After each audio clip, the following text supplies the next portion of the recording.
Good evening, good afternoon, and welcome to Movie Watch Live.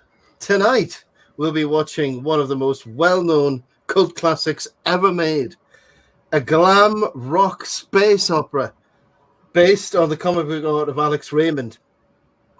It's one of the most well-known, well-loved films in the science fiction genre, but it really is more of a fantastic, over-the-top and unreal reimagining of the Flash Gordon story, which has a fantastic soundtrack by none other than one of the most famous rock bands ever, Queen, and also stars a host of well-known actors from screen and stage. Flash Gordon, the original Flash Gordon stories were actually the inspiration for Star Wars, and indeed this movie was released in 1980, was in this adaptation a response to the success of Star Wars, which had come out 3 years previously.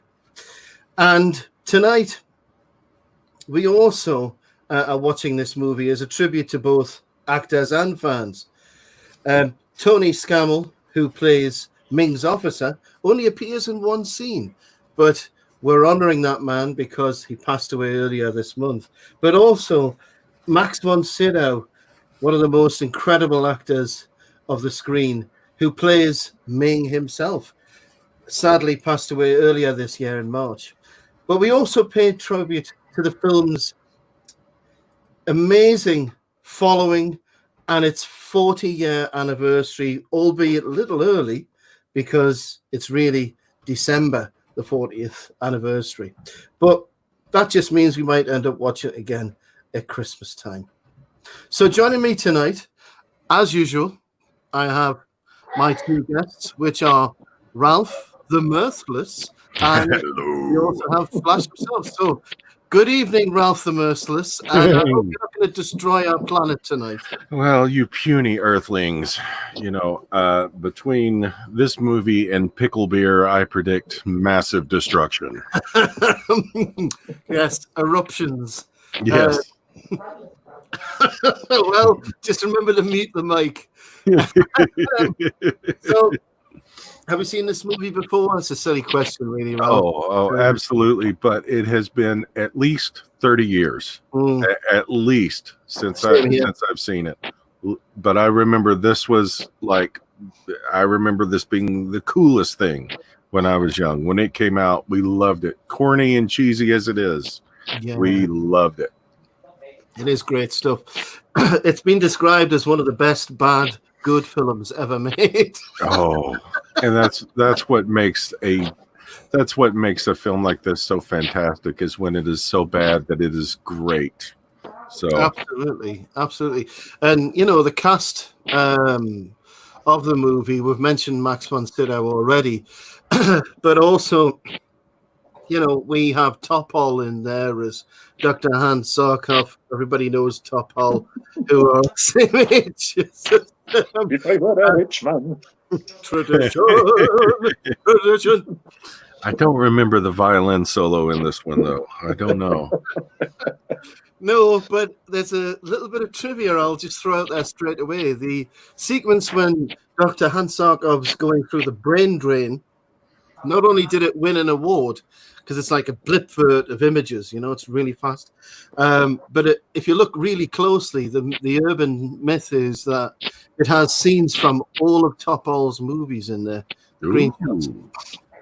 So look closely for that. But yeah, Timothy Dalton's in this. James Bond. Crazy. Insane. I mean, we might get Matt Crotts joining us later on, and he will be coming in as Prince Barin. I myself am Brian Blessed, playing Prince Bolton, or Matt Bolton. Brian Blessed! And, by the way, I twirl my mustache at you. When the lines come up of Gordon's alive, and also dive, Hawkmen, you have to take a drink. That's the rule. Okay.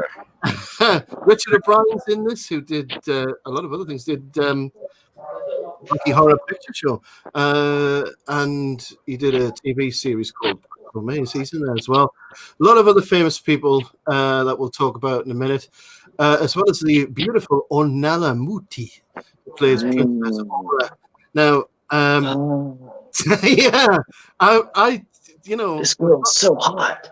Yeah, well, I better introduce Flash because he probably has something to say about it as well. But Chomping at the bit, baby. Flash joins us as Flash to watch Flash. Hello, Flash. Hey, everybody. How you doing? You don't have much dialogue in this movie, but hey. Well, I walked off of it pretty fast after I didn't get paid. So, again, silly question. Have you seen this movie? No, never. No, never. Oh yeah, like I grew up on this movie. It was a movie my grandmother made me watch, so she could complain because R.I.P. Buster Crabbe. This isn't no Buster Crabbe. Oh yes. Yeah. When she was a child, she would iron clothes and clean houses for her dime a day, which she would take to the local movie theater and watch her Flash Gordon serials. Yeah. With the late great Buster Crabbe. Yeah. You know what would have made this great? If it had Red Skelton in it. Red Skelton would have really made this movie pop. Oh man. Yeah. Red buttons even. Yes. Red Fox. I don't care. They don't make them like Burns and Allen anymore. We've got in the chat, we've got a whole host of people actually in the chat already. Tony Nasser, we've got Cosmetti, we've also got Lady J there as well, and Sadie Bella, and yeah, so we've got quite a few people. Tony Nasser saying Top Ball was great and the For Your Eyes Only. It was actually really good. Listen. Do you know what it is? I went to see that when I was a kid. For your eyes only for you. For your eyes only. James Bond. Do. Fiddle. The baddie in that was General. What's his name? He was in Empire Strikes Back, and then he was later in. He was in the Indiana Jones and the Last Crusade, wasn't he? Oh, the guy that stole the Mona Lisa on Doctor Who. Yeah. So I know you're. Yeah. But he was the baddie in For Your Eyes Only. What else? Yeah, so Tony's also saying I dust this off at least once a year, and a lot of people do, don't they? It's like a regular thing that they watch. But I mean, I have to admit, I haven't watched this all the way through for a long time. And I remember when I was a kid and this was on TV, because there's a lot of what you would say when you're a kid, lovey-dovey scenes. Oh yeah, right. You know, it wasn't like Star Wars. Star Wars is like the opposite of this, where it's very asexual. This stuff's got a lot of stuff in it where even as a kid you're thinking, there's a lot of bedroom scenes here, parents. You know who funded this movie, right? Well, I've done some Bob Guccione. Yeah, there's a lot of Italian. The founder of Penthouse magazine. Yeah. And all of those bikini-clad women in the background are his models. Really? And from local like London nightclub dancers. Yeah. There is. Well, going back to the assless chaps from Mad Max 2. I'm still wearing mine. Okay. It's good for the hot weather.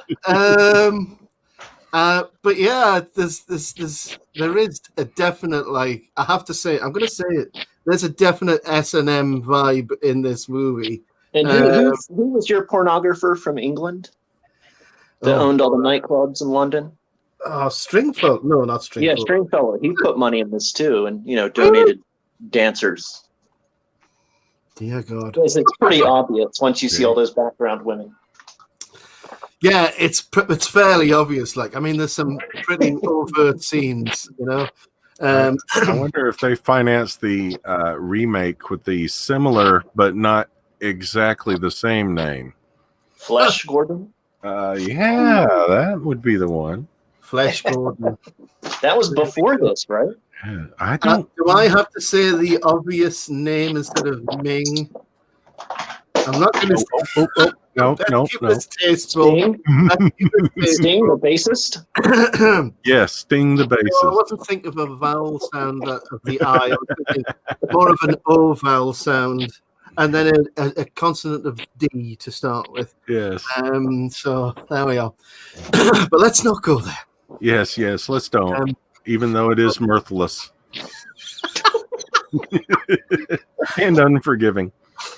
Yeah. So I mean, the irony to all of this is that, you know, if this movie exists in the form it does, and because this movie exists in the form it does, we have Star Wars. Because if this movie had been made earlier and they'd given the rights to Lucas, we might never have had a Star Wars. And in the end, they held on to the rights and made this version of the movie, which people adore. But it is a very OTT, adaptation. But even worse, we would have had Gary Busey as no, Nick Nolte. It would be Nick Nolte. Nick Nolte as Flash Gordon. I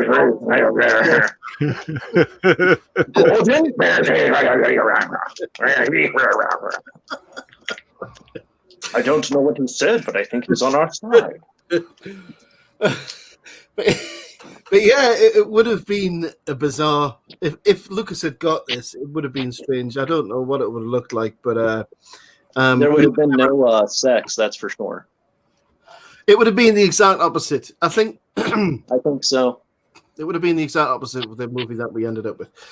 So, what we'll do, as usual, because this is a commentary. If everybody has their own copy of the movie, whether it's on a DVD or whether it's a streaming copy, whichever way you're watching it, if you get that ready now, what we normally do is we'll give you a countdown, and then we'll go from, 3, 2, 1, and then we'll start the movie. And then what we usually do throughout is we'll give you, we'll give you a general indication of where we are in the movie throughout, like a timestamp, or we'll just tell you where we are throughout. So, for instance, we might just say, well, we've got the scene where blah, blah is happening. But throughout the show, we'll just be, watching it, having a good time, and we'll be, reacting to what's happening on screen. So as well as that, we've also, for the first time, as I'm actually getting more technical, strangely, I'm going in the opposite. I don't know if you look at antonyms for boomer, is there an antonym for boomer? I don't know. I'm trying to be the opposite of a boomer. Oh, we'll have to work on that one. But we'll have to find out. But I'm trying to find out what that is. So we have these screenshots are going to come up, and hopefully I'll be able to synchronize them, and that'll give you a general indication where we are as well throughout the movie. So if you're ready, what we're going to do is start everything going. I'm going to get that up on the screen now so you can see shots. That doesn't mean whiskey. But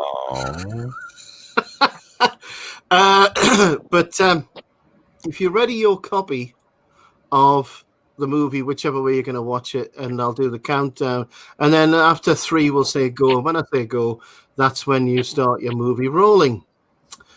So, ready to start your space bikes or spaceships? Ready and willing. Or ready to go. It's different this time. What I'm going to do is I'm going to say 3, 2, 1. Then I'm going to say dive. Okay. Dive. I want you to start your video. Okay, ready, everybody? Ready. 3, 2, 1. Dive. I have driven. Right. So I think I've got to the bit where. Well, you let me know when you can see the Universal logo, because I've got mine ready at that bit there. Okay, coming up. Universal. We got the stars, Earth, and the Universal logo and MCA company came into focus. Cool. And oh, look, It's working. It's alive. Speaking of it's alive, get ready. Oh, there we go. Yeah, we're going to give you the review here. But we got to have some monologue first. This is the line that Tony likes. What plaything have you got for me Today. Earth. Now, Peter Wingard. the first thing you're going to notice is they've never heard of the word Earth, but then the first button they have is just so happens to be called Earthquake. So, Yeah. never heard of it. But they've already got a button. Oh, look. Very efficient. What a coincidence. Okay, I've got to tell you, this beer has an interesting aroma. I'm kind of afraid. Well, I'm sticking with a trusty German beer here. Yeah, I'm telling you. There's the...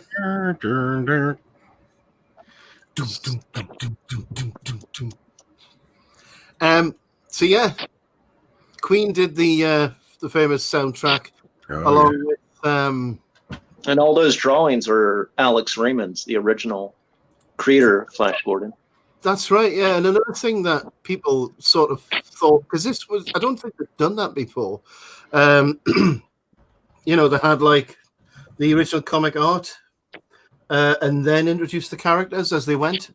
So you're seeing the comic art, then the name of the character. I think it was the first time they did that.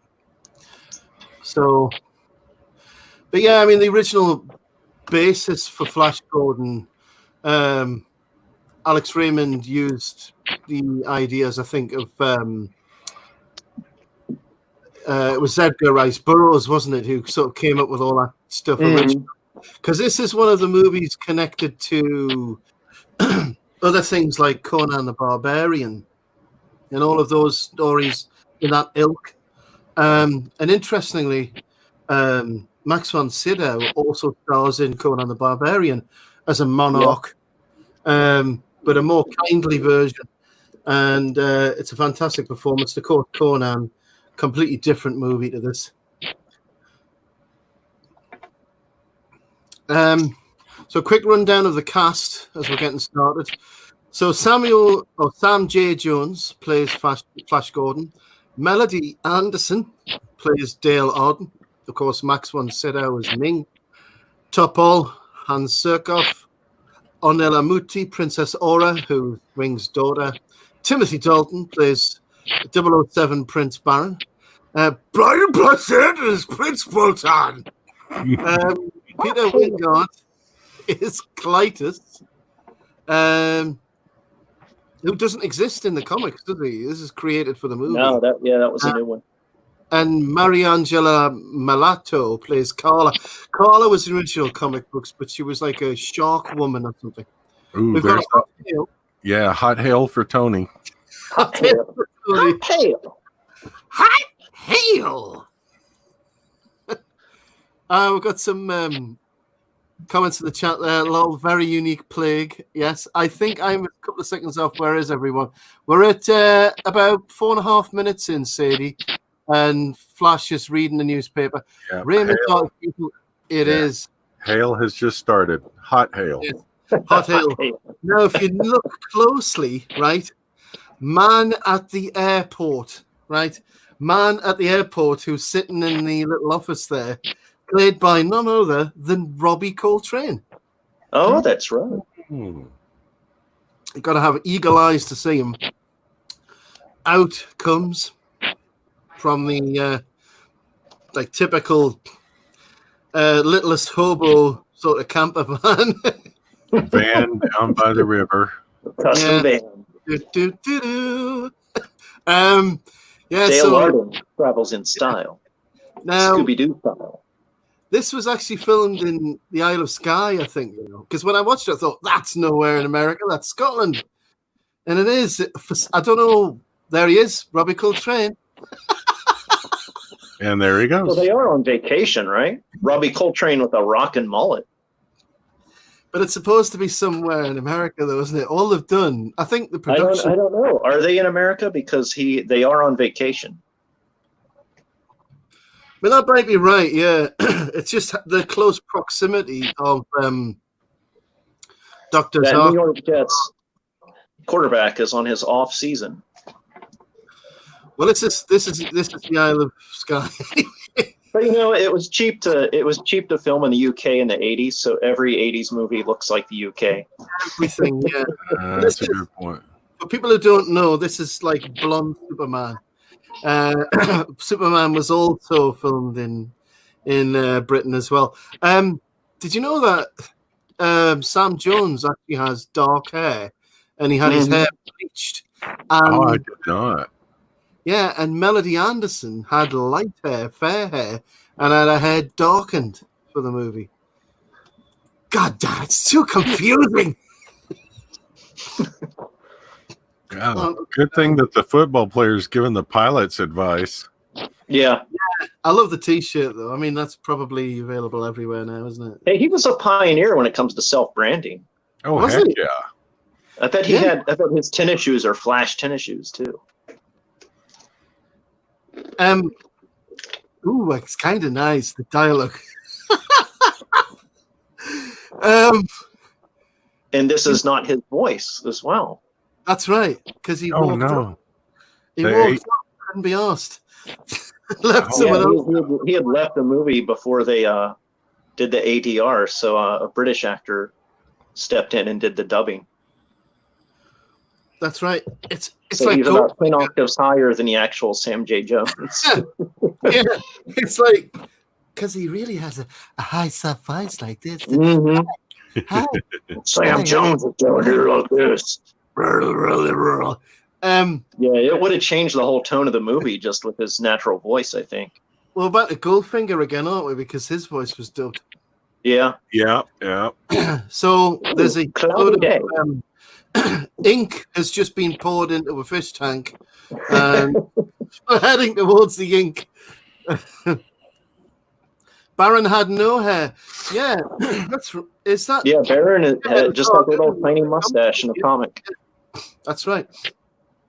And the comics are worth reading because it's so like the original run is so like you can tell he's making it up as he goes along. It's just unreal. Like every week he's inventing like 100 different new costumes and characters. Yeah, and that's the greatness of just being able to have your own world that you build, explore it, and expand it as you will. Well, even when you come up with strange things like when it was originally made, I think it started in 1934, didn't it? And it was Flash was actually a polo player. So they changed it for the movie because, like, by 1980, having a superhero polo player wouldn't have really worked. Yeah, well, I mean that's just like the social changes in the world. I mean, it's like 1932 is like, oh, polo players are star athletes. But even by the time it hit radio in the 40s, he wasn't a polo player. He was a track and field star. Yeah. And I don't know what I think on there was a television series in the 50s. I think he was a different thing there too. Yeah, but notice they always skip footballers. Mm-hmm. No soccer. It's whatever the current popular sport is. So now he'd be a UFC fighter. Yeah. Which would make perfect sense because it would give him what he needs to fight like bad guys on Mongo. Yeah. If it had been 3 years later, he might have been a WWF star. Yeah. I was going to say, yeah. Or what's the No Limits fighting, bare fist and kickboxing and everything? What's that? The MMA, UFC thing. Yeah, MMA, yeah. I think that would be him now. Definitely. Ex-Special Forces MMA star, Flash Gordon. Okay, hold on a minute. I'm confused. So NASA scrubs launches whenever there's like a cloud or a rainstorm in the sky, but they're going to take off in the middle of the hot hail apocalypse in a homemade rocket.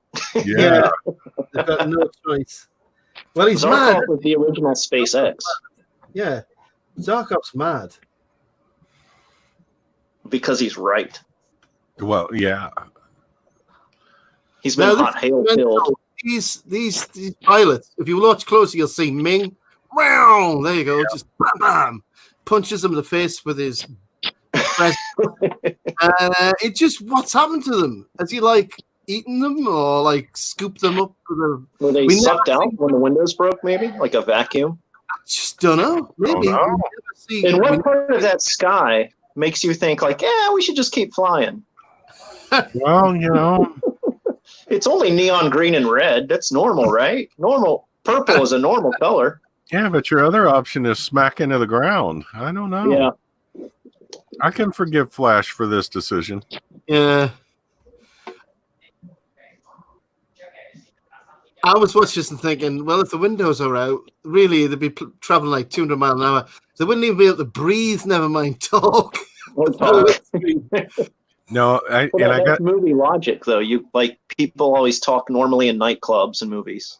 Oh yeah, of course. I now have the image stuck in my head of them with 200-mile-an-hour winds coming at their face, and those old Air Force images of wind being blown in people's faces like that, where you can't hold your mouth shut and your whole face is inflated. Oh, and by the way, cameo appearance by Porkins from Star Wars. Everyone's favorite X-Wing pilot. Exactly. Porkins, no! Pull out! There's a lot of people in this movie who appear very briefly. We are joined by Prince Barin, otherwise known as Matt C. Hello, Matt. Hello, Hey, did I hear the Porkins? mustachioed villain himself. Yeah. Sorry about that. Neville Sinclair. Hello, Matt C. Better late than never. So we're at we're just coming up on where are we? Just coming up on 13 minutes in. We're at the scene where the plane's just parked into Zarkov's personal greenhouse. Mm-hmm. So nice. You can see the screenshot. Perfect. The epic T-shirt. Yeah. 13 minutes on the nose. Excellent. I'm right there. I've always wanted to see this movie.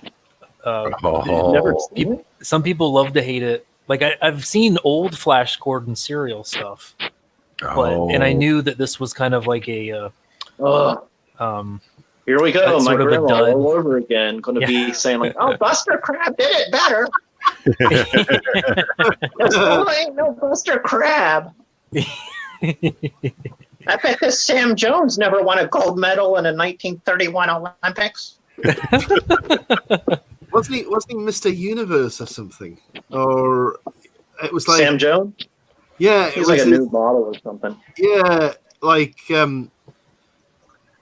Oscar de la Renta's like mom or wife or somebody saw him in some beauty pageant and said, "Oh yeah, she saw him like on a game show or Playgirl or something like that." It was like him. Oh wow! Yeah. So this is a completely arbitrary way that Sarkov gets both of them to come with him into outer space. And you know it's a real spaceship because there's a box with a green light. There's an upside down plastic bucket. Well, you know what's odd about this spaceship is you'll notice when it takes off is it looks a lot like the Dragon. Yeah. It just launched Saturday. Well, that's how they planned it out. They're like, hey, here's a great idea. These independent space pioneers all think alike. Exactly. So Johnny makes a good point there. Buster Crab was Flash Gordon and Buck Rogers. Yeah. Wasn't Buck Rogers just a rip or a reinvention of Flash Gordon? No, it was before. But it was very different. Like Buck Rogers is more of a. I'm thinking more of the very sci-fi, but it's closer to a post-apocalyptic Mad Max, but with flying machines. Right. So, Buck Rogers was first. Yeah, it was like 1917. And then by the time it became a comic strip and all of that, like in the 20s, it was like modernized to make it more sci-fi looking. Hmm. And by the time it was like movie serials, it was pretty much just Flash Gordon. So you guys probably already addressed it. You guys probably addressed this already, but why is Flash Gordon wearing a Flash T-shirt? He's self-promoting. He's the quarterback for the New York Jets. Yeah, he is TO before TO is TO. Yeah. Oh my Yeah, god. it's called branding, man. He's got those on It's all about the endorsement. That's amazing. The real money is an endorsement. Here's the sort of Barbarella rip-off scene here. Yeah. There's a lot of Barbarella-esque stuff in here. But then it's an Italian movie. It's like the last Italian science fiction. Well, this is the first test. This is the first taste of the sort of, can we say, prawn going. Yeah. Melody Anderson gets sort of like sprayed with water here to make her look hot. If Flash starts undressing in 0G, I'm out, guys. And that spacecraft is so believable. Oh, man. So psychedelic. The best in green screen. This is it. And the more swirling ink for the effect. There is, I mean, the special effects aren't that amazing, I have to say, but you're actually, the actor you're seeing there, who's playing like the robot man, the robot man, the cyborg or whatever. Geordie LaForge. Yeah. It's John Hollis, who played Lobot in Empire Strikes Back. No. So George Lucas was like, I'm looking for a guy who's good wearing like machine stuff on his head. Well, this was done in 1980, right? Now, I think same year, exactly same year. So, who copied who? I'm tempted to think that De Laurentiis ripped Lucas this time. So here the spaceships coming into land at on the planet Mongo. And I have to say this, I'm sorry. Candygram for Mongo. I was just thinking, man, they gave those matte painters some work. Yeah. I love that it just turned like it's perfect. It's like Wizard of Oz. Like once they leave Earth, it becomes fairy tale. Yes, now, very much. And like surreal. Have you noticed this as well?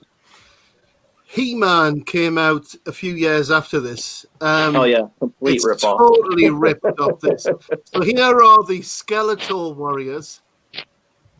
Beautiful skeleton samurais. Oh, hi there. We're the Skeletor warriors. And you'll notice, like, this is a thing that happened at that time where it's like they just gave people money to do whatever in movies. Oh, yeah. Where they hired an Italian artist to design everything. And he'd never seen a Flash Gordon. Like, it gave him like a Flash Gordon, like a big compilation of comic strips. And he just designed like thousands of costumes. So that like Ming's army has no uniformity, other than like the red and gold. That's typical Italian style, though. And there's a lot of red, a lot of gold. That's always the case. Tony, it's great because it's like no uniformity. It's just like whatever crazy design he'd whip up, they put on film. It's awesome. Yeah. So say goodbye to Tony Nasser. There's had to go, but I'll see you. I don't know what time it is in Australia right now, but we'll see you, Tony. Thanks for dropping in, man. Wow. Beautiful. We're in Red China. Your rocket ship sucks. Aren't you guys going to buy any of my shirts? Yeah. Made down the block. Wait, this is that factory that makes the bootleg Flash T-shirts. Hang on a minute, this is Seattle. These Chinese guys are always ripping off my stuff and selling it cheap. And there's the floating thing, which has already been done in Star Wars by that stage. But there's the fisheye view. Now, this is the weirdest thing, right? It's a lizard man, but his face is inside his mouth. What the hell happened there? You know, evolution. Where did he come from? That's amazing. Something like that. To do like a proper lizard man head thing, which would have made sense, and put the eye holes where the eyes would be. No, no. We'll put your head inside the lizard's mouth. Yes, you know, eyes outside of the mouth are what they expect us to do. Those aren't human eyes. Those are his tonsils. Ooh. Oh, they got his snubby. No 38 special. So it's definitely Seattle. So here's all the different peoples of the planet Mongo. Now, originally, the people who based on African tribes on the right there were supposed to be lion people, weren't they? Yeah, Prince Dylan. They use his name, but they never really. And they kill him off. Spoiler. Yeah. Which sadly, in the comic strip, that's his first ally on Mongo. Ooh, it's me, guys. Yeah. Hey, any guys know me? You bought my T-shirt? He was seen my Nikes? You got Foot Locker on this planet? Well, he was dubbed by David Kaiser, Leon Green. Now, if you notice, you might recognize Leon from another few movies that he's done. Ooh, it's Destro.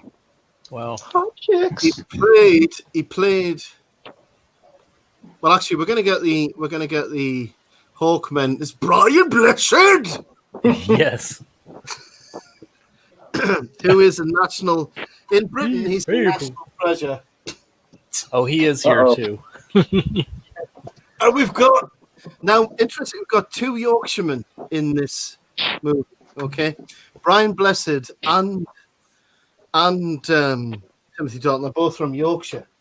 And later on in the movie, Timothy Dalton, when he's storming the castle, sorry, spoiler, he says something like, "Okay, you bloody bastards."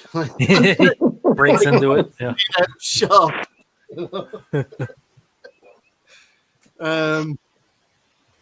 So this is Prince Barin. Man, gotta love this. There we go. This is Matt C. Yeah. Joseph Stalin. The beautician and the beast. That might have actually been. I didn't check that. That might have actually been Brian Blessed's daughter starring in the movie. Oh, but yeah, I mean. So wait, do you think Brian Blessed has a child that doesn't have a full beard? I know he's doubt that's his child. I know he's got a daughter and she doesn't have a full beard. It can't be his kid. So here we have the first sort of sign of what Ming is like. This is George Harris playing Prince of Ardentia. Okay, now George Harris, you might recognize him as he played Captain Katanga in Raiders of the Lost Ark. yeah. Oh. Okay. Now, again, this isn't his voice. This is somebody dubbing his voice again. I love that guy. The ship captain guy. Yeah. Yeah. With he had the afro and he was a cool guy.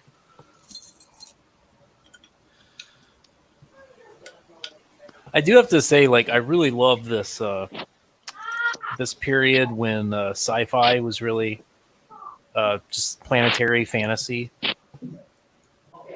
Yeah, I mean, it was. I think this came a bit late because really we're not in the 1980s sci-fi. We're seeing 1950s Saturday matinee. Yeah. With really by the 80s, you had the Star Wars alien influence where everything became dingy and dirty. Yeah, that's right. So like all the fantasy was taken out of it, and it became like urban decay.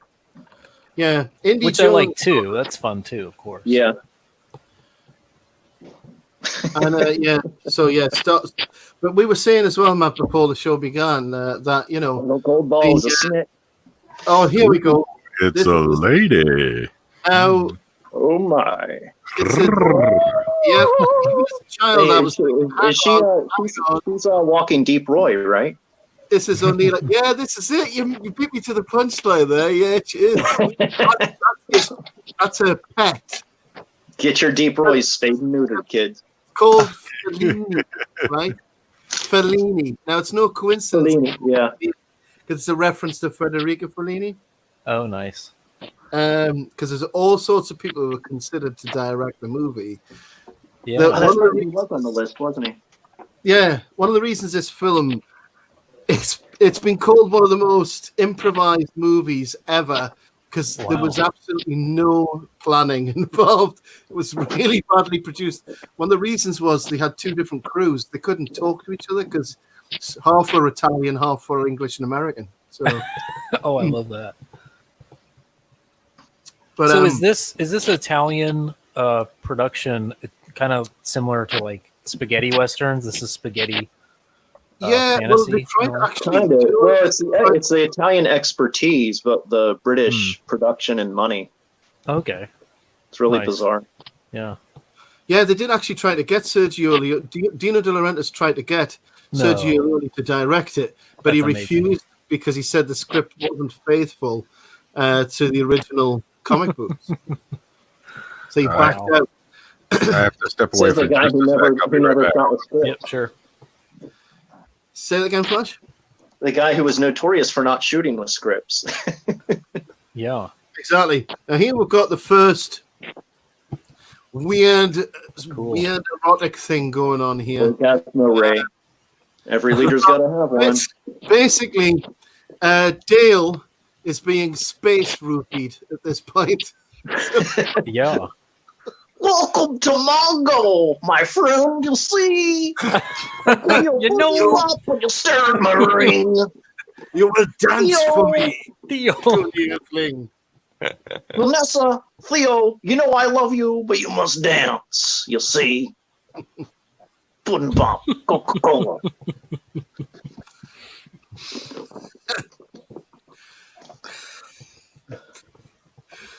It's funny they kind of tried like the Ming the Merciless thing with in Star Wars with Shadows of the Empire. Oh yeah, they had a mean character, didn't they? Yeah. Yeah. Jizor. Yeah, Jizor. Shizor, yeah. He kind of had like an Asian kind of vibe going on, and he definitely had it was like some sort of musk that made humans like instantly fall in love with him. I didn't. Yeah, but it's funny though. Yeah. Princess Leia almost slept with him. This so now we're going to see like a bit of football gridiron coming up here. Something for Apparently- America. Yeah, and Football great. too, we call it. Dale Arden apparently like extemporized or improvised a little sort of cheerleader dance as well.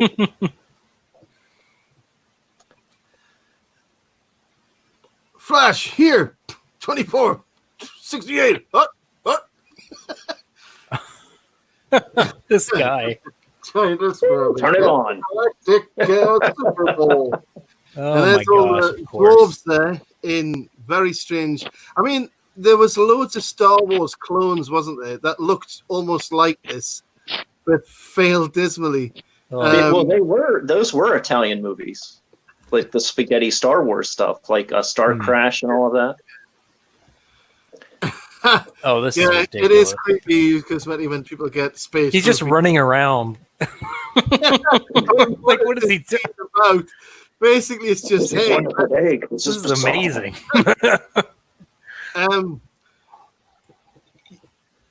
it's symptomatic of the whole movie, though. You know, See, Mongo has never seen parkour on this level. They can't handle it. Mongo straight. Hold on. If the American protests don't look like this in 1 week's time, I'm going to be deeply disappointed. If they don't devolve to this, Speaking of American protest, who's that white Klansman in the background? oh, yeah, Uh-oh. the pointy-headed naked woman. Yeah. By the way, we've watched Time Bandits on this channel before. Ooh, All of the Time Bandits, 5 or 6. 5 out of the 6 Time Bandit dwarves are in this movie. Oh, great. Including, so they're in costume, you can't see who they are, but we also, in the cast, you will see in the prison scene, you will see out of costume, not that anybody would have known what he looked like at the time, Kenny Baker. Oh, nice. The great drunk Kenny Baker. Yeah. But you talk about improvisation. The director, Mike Hodges, referred to the production problems that plagued the movie and called it the only improvised $27 million movie ever made. Oh, that's something to hang on to. Bad. Literally everything. Like, right at the end of the movie where he jumps up and goes, yeah! That's amazing. Because nobody knew how to end the movie. So basically, from the football fight on is where it really delineates from the comic strip. Because in the comic strip, he does the Jabba the Hutt thing and drops him in a hole when he has to fight a monster. Yeah, and that's when Princess Aura helps him out, and him and Prince Thun both fight the monster, and they become fast friends. And yeah, but obviously this film deviates from that. Yes, that's exactly where it switches. But this was written by the same guy who wrote the Batman TV series, so you can understand where the campy stuff comes from. Yeah, you've got it. Sure. You tuned in. That's it. I was going to say, yeah, it's. That was Kenny Baker in a cage. Yeah, that was Kenny there. Little Kenny Baker.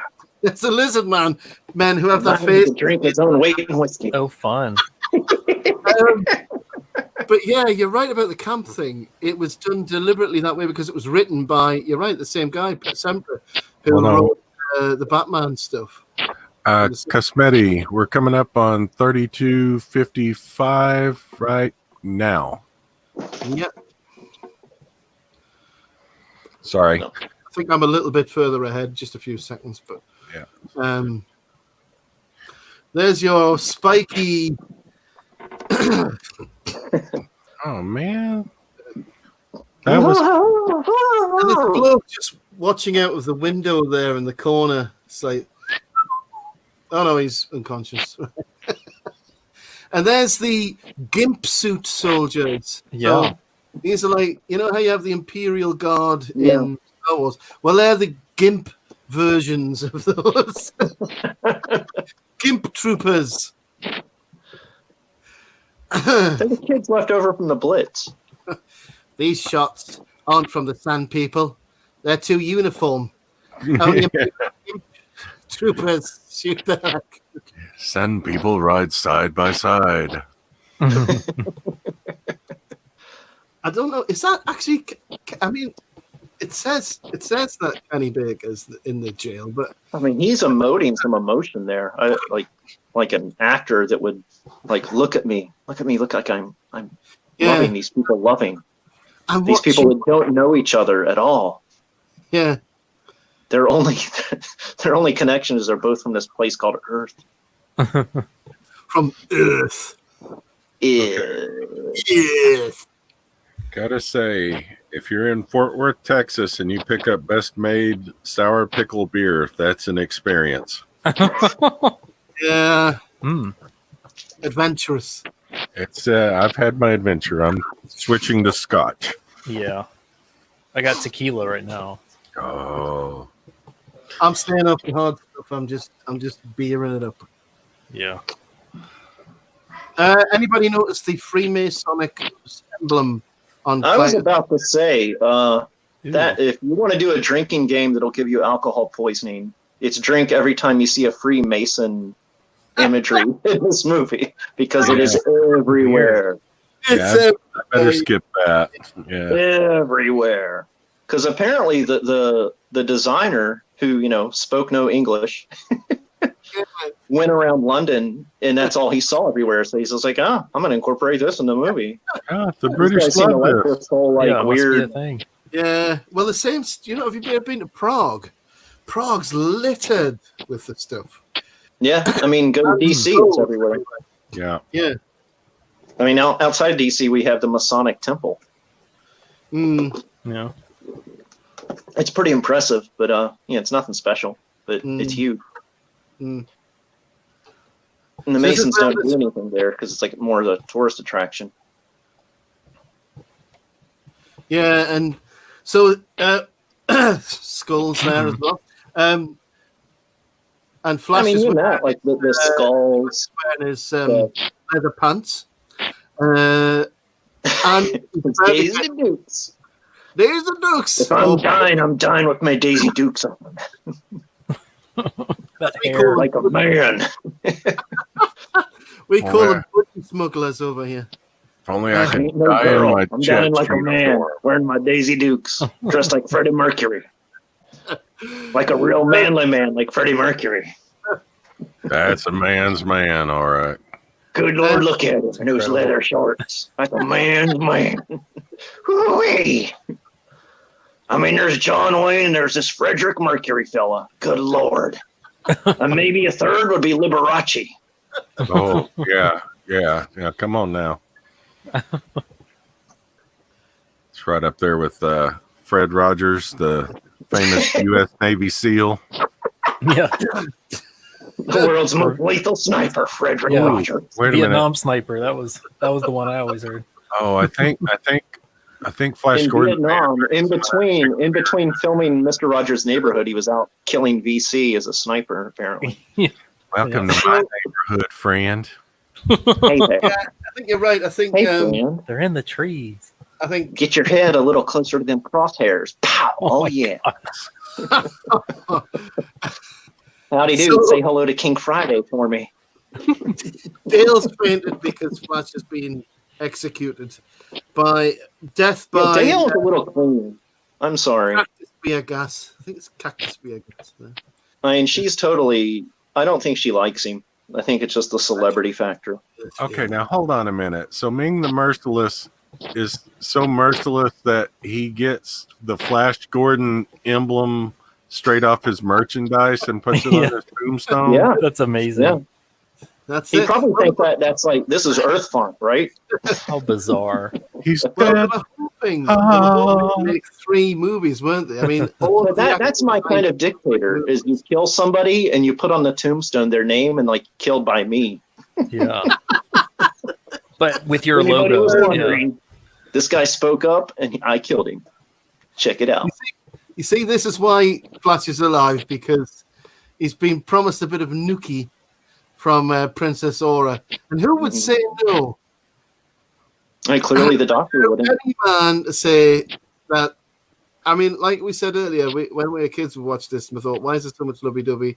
Even as children, we thought, hang on, this character here, there's something different about her. Yeah, I mean, as a child, I thought, I think I just became a man. Yeah. yeah. I don't know who this lady is, but I think my voice just changed. No, what happened was you said, Very sensual. who is this woman? That's pretty accurate, yeah. Who's this lady? Wasn't it great when your voice broke? Why am I getting strange sounds when she's on screen? Oh no. Why are my pants feeling tighter? Yeah, I thought Sadie Bella was going to get a cheeky bum shot there for a second.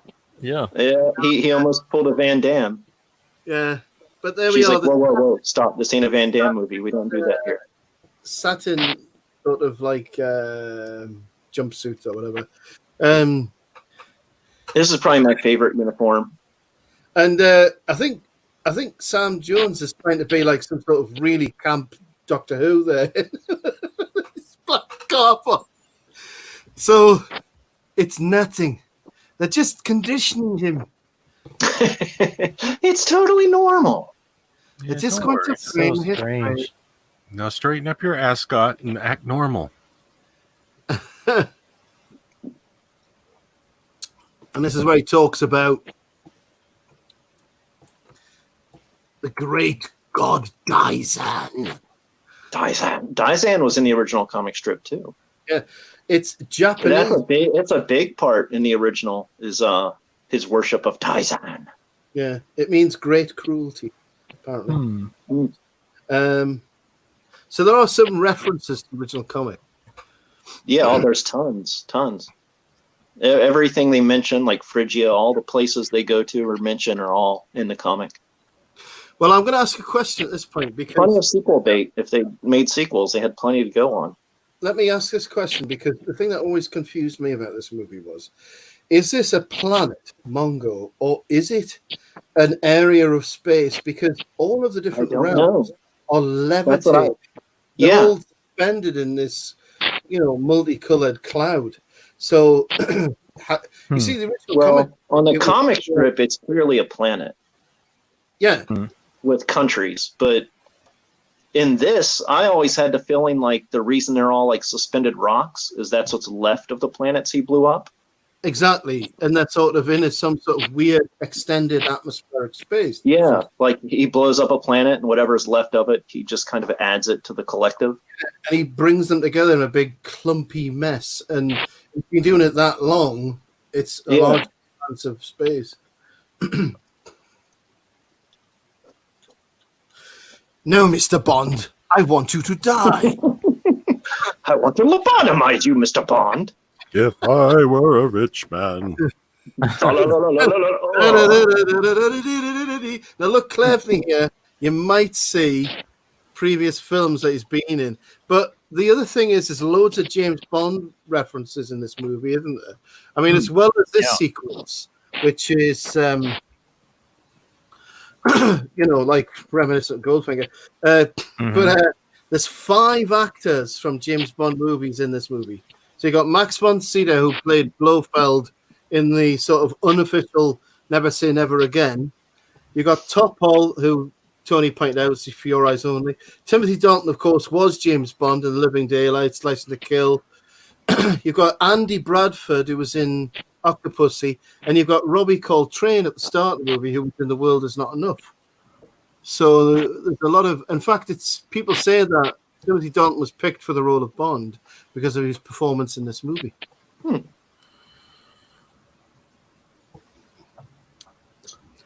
That's a terrifying thought, isn't it, to have your entire identity and memories cleaned out, like pouring them out like you would pour out a sink. Frightening. Or as I refer to it, Saturday morning.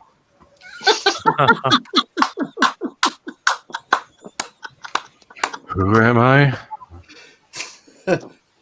It's funny. This is the first piece of something that actually looks like technology instead of like, Yeah, it looks very iPhone, doesn't it? With the flashy blue and the white. So trendy. The eye brainwash. Get some pictures for my Instagram. It's me beside the brain drain laser. Look at this. Level 6. I give you an order. She's pretty, but there's some weird cheek muscles going on just below her mouth. She's got really strong, like lower lip muscles on the left and right hand side of her mouth. I'm being really bitchy there. It's just when we've got, she really needs to work on those labs. I'm sorry, it's just we've got Ornella Moody in the movie. I mean, The aging vampire Ornella Moody. Yeah. Who still looks exactly the same. Yeah.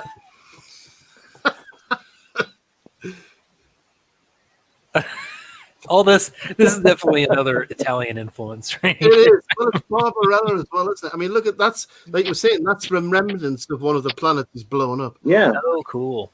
It's either the Italian influence or the Bob Guccione influence. I mean, apart from Matisse, you guys thought about putting more spandex on these broads? Yeah. You think of Avatar and the hanging islands of Paradox or whatever. I mean, So James this- Cameron was like Captain, take everything from everybody. She's just checking his belt at this point. Well, you know. Making sure he's, not getting, suffocated by the jacket there. Got to be buckled in, You've got to be. He's like, oh my God, this is the first time a groupie has come on to me and I haven't had to throw dollar bills at her. This is crazy. Can't believe you guys watched this as kids. This is amazing. Well, you I watched watched it with my grandmother. Hey, did you buy my shirt? And I was really bored. Because it was like, Yeah. why is this all this lovey stuff, witchy stuff? Yeah. hmm Here's the harem. Yeah. And here's all the penthouse pets. Exactly. Now, I mean, this is typical of like Italian movie making, isn't it? Really? Yeah. Will this make me But forget? we need extras. Is there a strip club nearby? We can get some extras there, right? Now she's either drinking, not Cosby cranberry. juice. What's the we call it the green fairy over here in Britain. Absinthe? Absinthe. That's it. Mhm. Don't ever drink that stuff, please. I think she's drinking more of a I'm good. some You see that groupie. scene there? I've got it on the screenshot there where she's looking through the things there. I mean, it is reminiscent of spaghetti westerns in the sense that when they have a woman on a spaghetti western, they always do those sort of tricks, don't they? They have a The soft through focus. things, yeah, and so you see their eyes more, and Mhm. Mhm. so. But I was going to say the Star Wars connection. Star Wars actors. Yeah. There are a couple of Star Wars actors in here who, well, actors who were later on in Star Wars. So you have Max von Sydow, who went on to be in the abomination of the sequels. Mm. And you also had Brian Blessed, who was in the not so abomination of the prequels. Wait, what Isn't was Brian Blessed? Where was he in the prequels? He was the leader of Jar Jar Binks' fish people.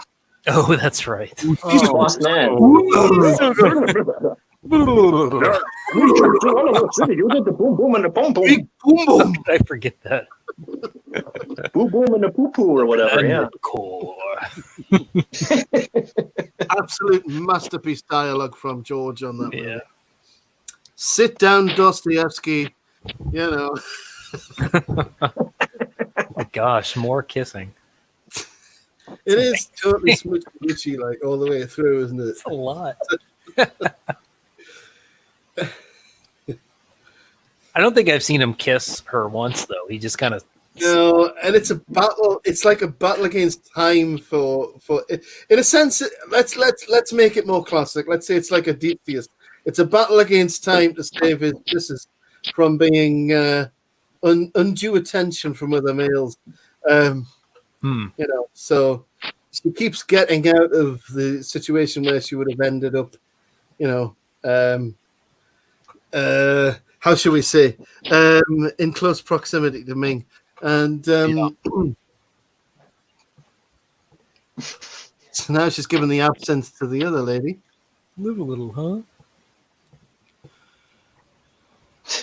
Yeah, you know. There you go. This music, it's so strange.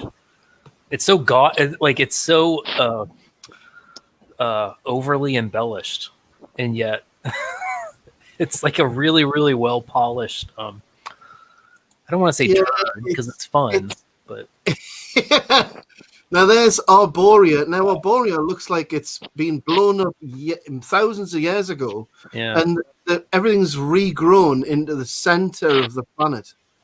that's cool. You know what I mean? So it's like a bowl, so everything's sort of That's regrown in salad bowl. the middle. That's neat. It's a salad bowl of Arborea. Now you see the angle we're coming in at here. Very Dagobah. Yeah. Now it's interesting you said that because the same filmographer who did Star Wars, did this movie. They got him in for this. Neat.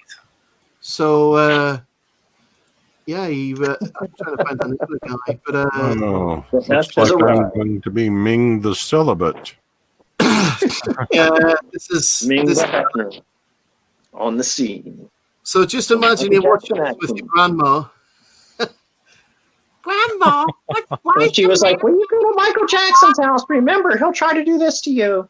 He'll give you that Jesus juice, and then he'll show up in your room later.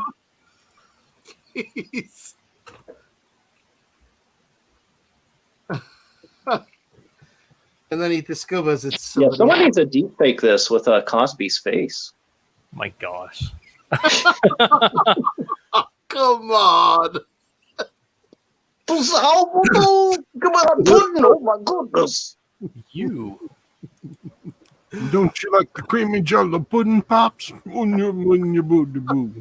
Oh, here we go. This is like the most actiony action scene in the whole movie. Yeah, this is proving that she's, more than capable of defeating a few gimp troopers. Yeah. Yeah, I think Gimp Trooper is pretty accurate. Yeah. They're not much good, are they, really, these gimp troopers? Do you know why they're not much good?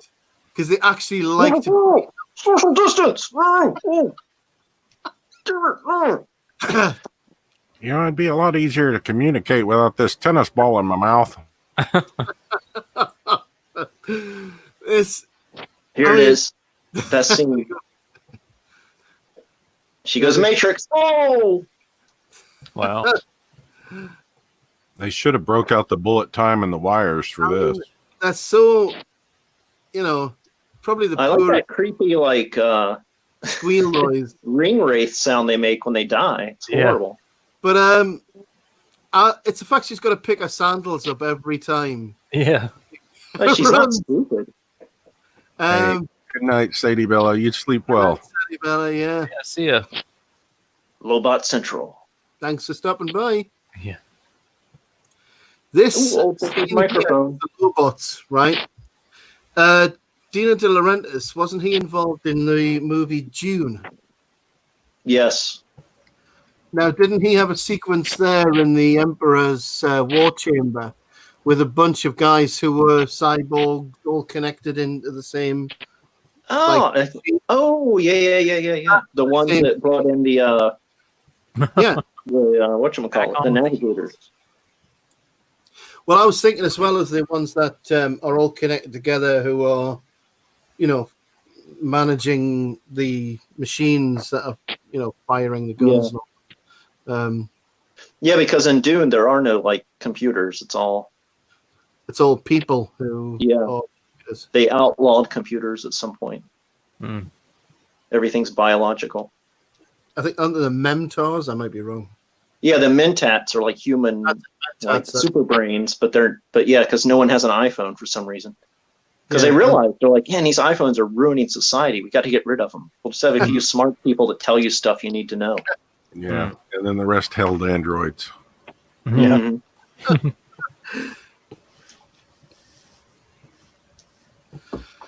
I had my suspicions.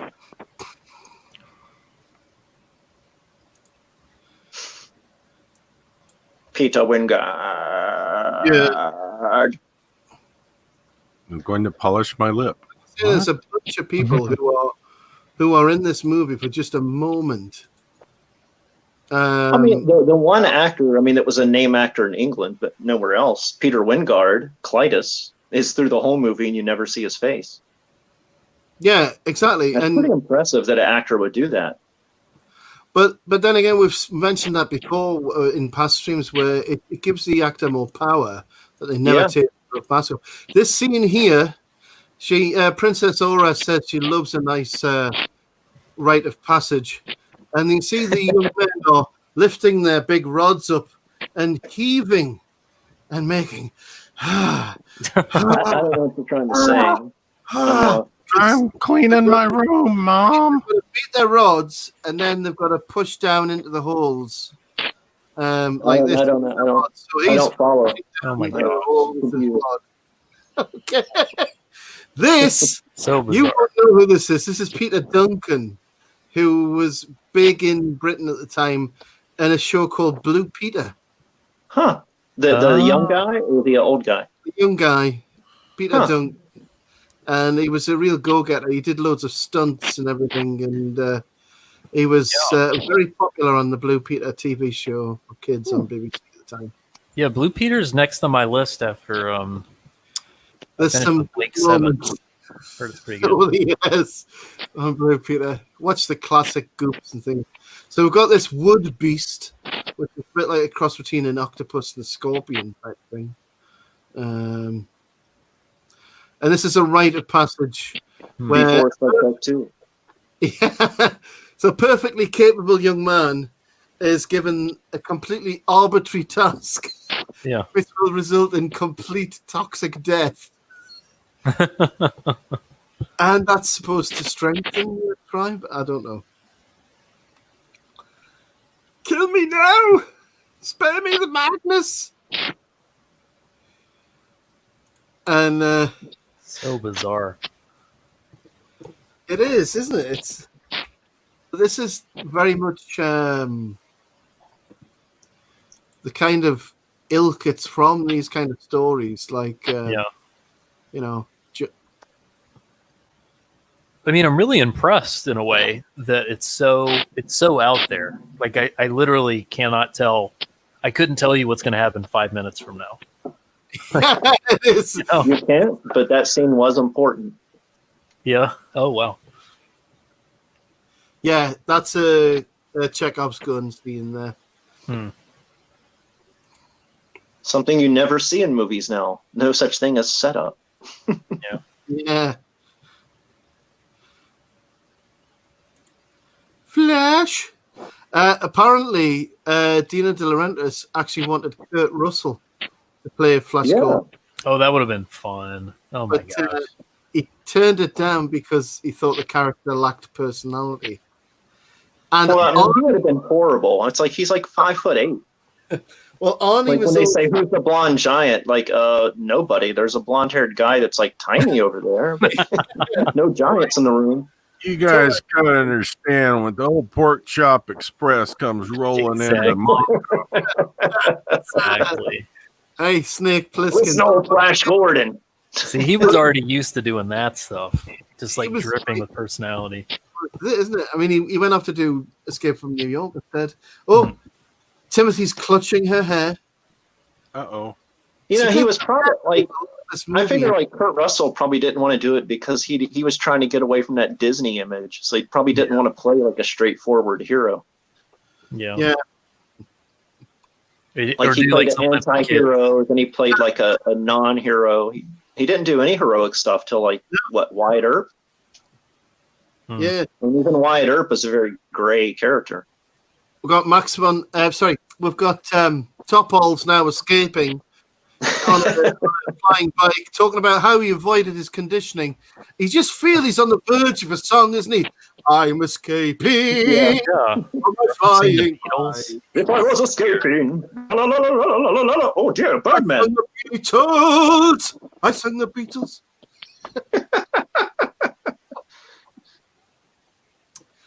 There's the lizard men. Now, those lizard men who move their heads like funny like that. It's the I feel same. like the lizard men are like the rats of Mongo. They're just everywhere, and no one likes them. That's right, because it's like They're a urban foxes. but the same two actors who play those play the two main extra Hawkmen who do the same thing with their heads. Because hawks and birds do the same thing with their heads. They're twitching their heads around all the time. That is such a cool looking scene. All that green. Hmm. Well, I like it as well. I mean, I don't know whether this was produced before Empire Strikes Back or afterwards, but there's It a would have lot. been around the same time. Yeah. I'm just Yeah, it's wondering 1980, whether- right? Yeah. Yeah, it's a Yeah, so coincidence. they both would have been in production at the same time. So she's being whipped now. Not the boar worms. Not the boar worms. all of my life, I was like, boar worms must be the most horrible thing on Yeah. ever. If she's afraid of them. Yeah. They're probably just like worms that talk to you about accountancy for about 20 hours. So They probably talk to her like, you're dressed a little slutty. Your makeup is so terrible. You look like a harlot. As each one comes out, it goes, on. well, actually, it's like this. Hey there. I think this is I'm a boar worm. I don't talk any faster than that's this. Oh no. Daddy?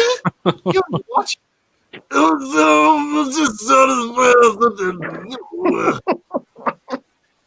just gonna watch this movie. Got my drink. Appearing under the I can't do it. Masonic crest I can't do with cause. his pimp chalice. So here's. Yeah. So strange. Oh, it is really weird. So I there's told you Richard- I couldn't tell you what happens 5 minutes from any scene Richard of this. O'Brien playing his panpipes. So strange. Richard O'Brien, who's one of the strangest people on Earth. Yeah. I mean, I do love it. Like in this movie, as far as Mongo, there is no like location shooting. Everything's in a studio on a set. Everything, yeah. Like it's truly alien. There's nothing like, oh look, they're obviously not in Southern California right now. Like none of that. Yeah, they don't just find like a quarry or something and go film Mhm. there. Hmm. Yeah, everything looks like Bakersfield.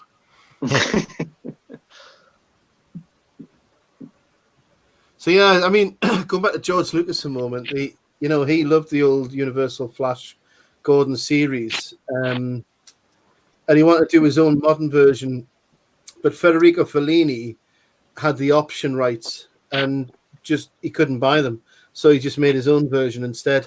Hmm. Yeah. Well, King Features wouldn't give them up either. Like King Yeah. Features Syndicate, who owns it, are very stingy. Yeah, And of course, they gave it up after Star Wars made $1 billion. And like, oh, hey, anybody want to make our movie now? yeah. And they gave up everything because it's the same year Popeye came out. Oh yeah. That So was King I love Features that. was like, please make all of our stuff. Like there was a Phantom movie that never got finished that was in production at this time, That like Popeye pre-production. And it never happened, thank goodness, because Peter Sellers was going to be the Phantom. Oh, And he well, was going to play Adolf Hitler, and he was going to play like 3 other characters. yeah, but Billy Zane picked up the Phantom mantle down the road, so Heck yeah. So here we go. The plan is for Clytus to go and capture them because they've all escaped. The fantastic scene there of badly chroma keyed. And of course, is this a rip off of Superman, isn't it? I mean, come on. This is a rip off of the Superman scene where he takes them on a flight. I mean, Dino is just ripping everything at this point. We're heading off to Sky City. Just a point on Star Wars, the cinematographer was Gilbert Taylor, who'd been the director of photography on Star Wars New Hope. So Dino just gave him a big fat check and said, come and give your distinctive camera work to the movie. And it does have like a dreamlike hazy look, doesn't it? Absolutely. It emphasizes like the fantasy feel of the whole thing. Especially with the swamp there, isn't it? So Sky City, we can see it's a variety of different people here who are feasting on, if you can see, blue Twinkies. Can you see blue-green Twinkies there? Oh, great. Oh, Yeah. oh my God. They're actually Twinkies. Couldn't be asked to get to proper space food.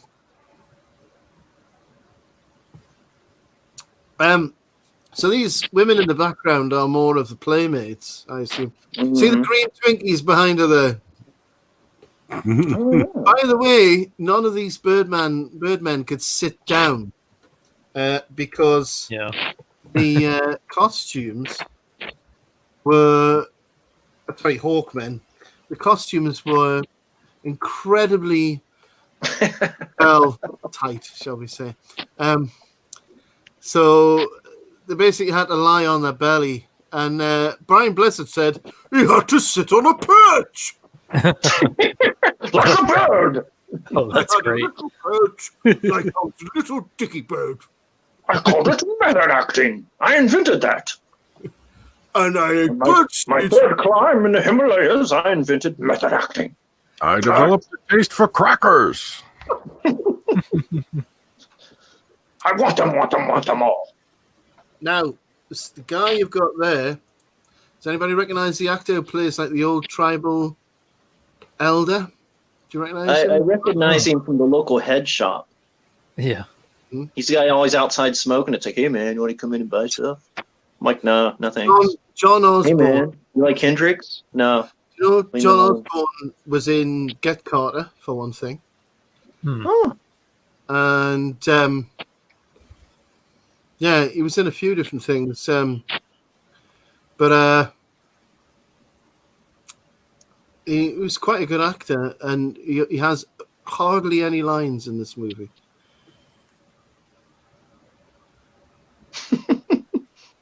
So this is a scene where they're trying to sort of outdo each other. and also it's a scene I'll bring up when after it happens that what humans bring to space, what makes us better than all alien races. Competition? Mm-mm. You'll see. Merchandise. Dale's already done it. Oh, I know what you mean. I will not spoil it for the audience. What's Cosmetti saying? She's saying, wow, this movie is so sexual. This all went right over my head when I was a kid. Yeah, same here. Exactly. And I couldn't... when I watched it again the other day, prep for the show, I thought, this is just pure S&M. Yeah.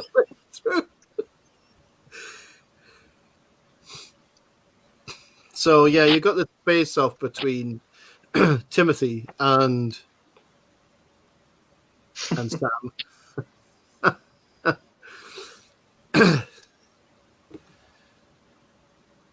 So, and Fallen Desi says, that one guy looks like my dad. Oh, so Fallen Desi's dad either looks like Timothy Dalton or Sam.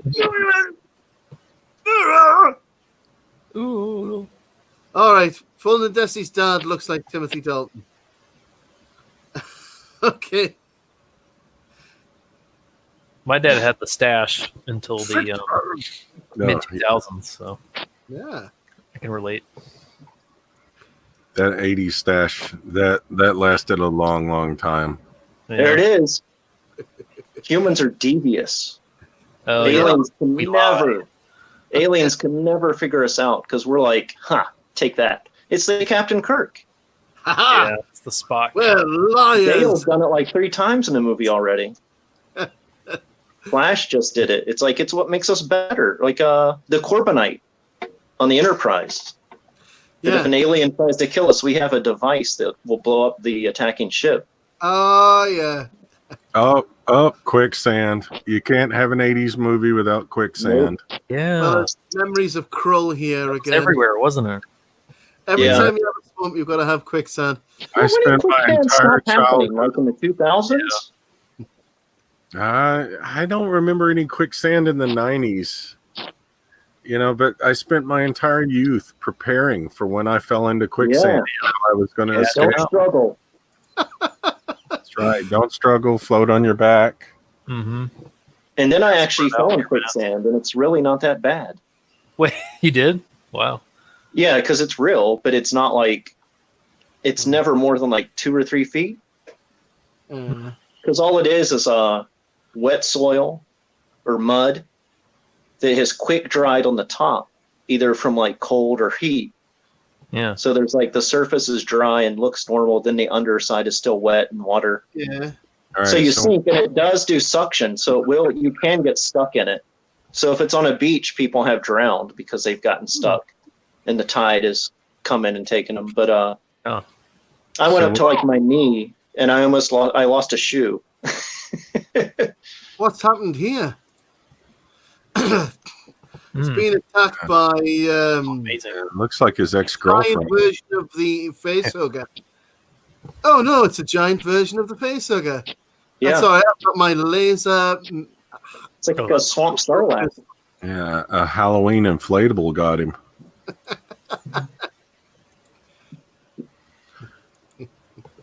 You know, I keep hearing that's what we're supposed to do when if we get into trouble is shoot the gun out of the bad guy's hand. Why did we never think of that?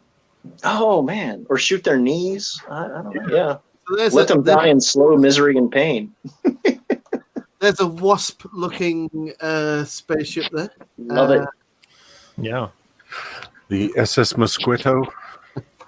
Now, just waking Darth Vader. I mean, Clytus from his sleeping pod thing there. Yeah. Well, wake up! Fake Vader, wake up! Cobra Commander, I'm trying to sleep here. When you said that, it totally synced with Death Throw! Is my Mason symbol still above my head? Yes, sir. Your Mason Yes, symbol. all is good. Wake me when Jack the Ripper has killed more harlots. wake me when we've stolen more script ideas. From Praise the great Mason. George Lucas. Wake me up before you go. Don't leave me standing here like a yo-yo. I don't know how you can stand like a yo-yo. But we're now in Sky City because it's a city in the sky, and Brian Blessed is about to make them fight each other on the silver disc. I don't know if I could live in this city filled with wind chimes. I might slowly go insane or turn into a bird person. Well, that's how that's That's probably why they're all so twitchy. They're like, oh, that sound that never goes away. Like anxious all the time. All you'd have to do is run in front of a window and they'd smack right into it. Put up mirrors everywhere. Yeah, there's no mirrors in Hawk City. No, for good reason. You know the silver disc that they've got to fight each other on.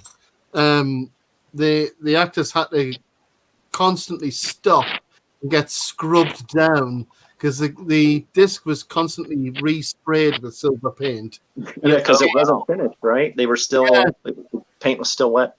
That's it, and it kept coming off. You've got the rank advertising gong man there. When I was a kid, you used to go to the movies, and you always have the rank advertising before the movie started. And it was a guy with a gong, boom, like that. And also, a thing about this disc is those spikes, for the most part, are real. So the actors were like, the actors had to do this all in like one day with like no training or anything. Well, do you know the local adverts? I don't know what they're like in America, but the way he's just thrown a perfectly good pair of gloves away there into the abyss. Yeah. Well, my God, Rick. Cosmetics just thrown a pair of gloves away there, good leather gloves, into the abyss. Disgusting. But when you were a kid, you know when you went to the movies when you were a kid and you had to sit through the adverts? Somebody throw Flash a ball so he can win the fight. Yeah. Just tackle. Prince Voldan's just got like his PlayStation controller out there. X square. Let's make this Mario Kart. Let's go! Oh my gosh. This is like the ultimate form of virtual computer games. It's just like Mortal Kombat. Do you think that It does look wet. You can see their boots. Oh yeah. It's funny. They're slipping on the paint. And those boots aren't really made for traction. Yeah. You know, Oh, Brian Blessed's like dark furry beard makes his teeth stand out even more. Yeah. Like, Look at these choppers. I guys, run 5 times an hour. my middle name is Gregarious.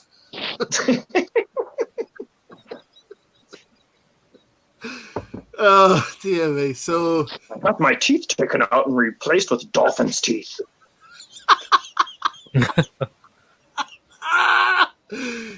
I have to admit, dolphins are beautiful, but their teeth really freak me out. Yeah. Yeah, that's why I'm so freaked out by The Rock.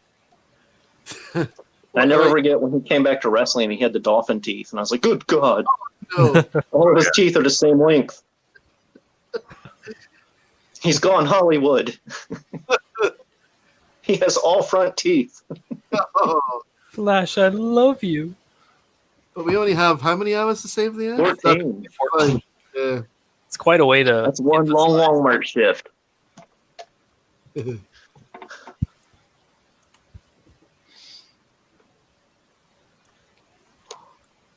I'm just see why I've done. I think yeah. I think I'd muted my sound on my version of the film. I'm thinking, what's going on? I can't hear anything. This is the gouge the eye out thing here. So trying that and bye, Barin. Bye, There it is. Flash Gordon, All-American. He's gonna help him I can out. die, but you guys got to team up and kill Ming.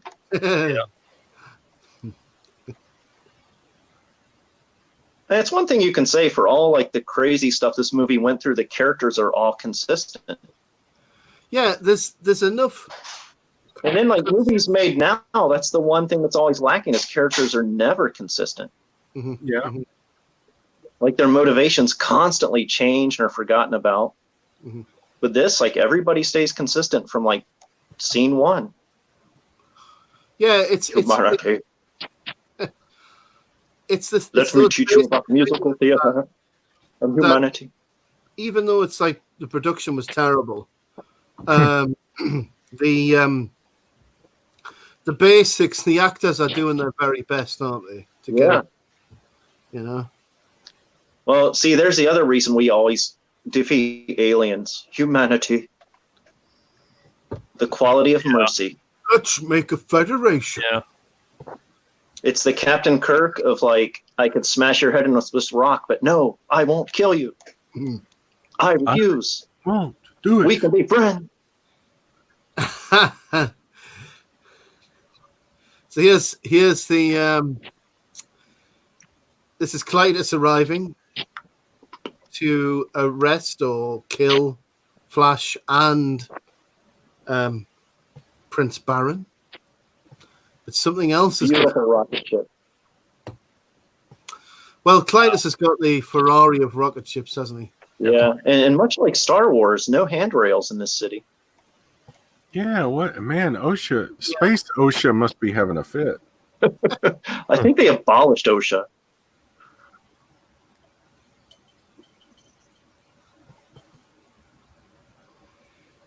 So this scene here.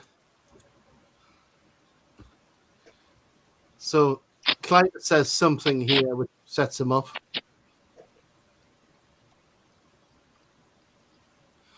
Oh, there we go. So it was the fact that he suggested that the princess had found it enjoyable that she was tortured. Yeah. So he's thrown under the spikes. And this scene coming up is shocking. Typical Italian filmmaking, right? Oh, Look at that. There's sheep's eyes. Sheep's tongue. Oh, they just That's pushed amazing. it back. It's Oh my goodness. It's awful, that, isn't it? It really is. Wow. No sheep. Rated were PG. filming That's this amazing. Parental guidance again. Yeah. I mean, they're not human eyes. They're definitely like sheep's or goat eyes or something. There you So go. we can do it, Volden. And Volton's like had enough at this point. I don't want to know. He just leaves them all there as well.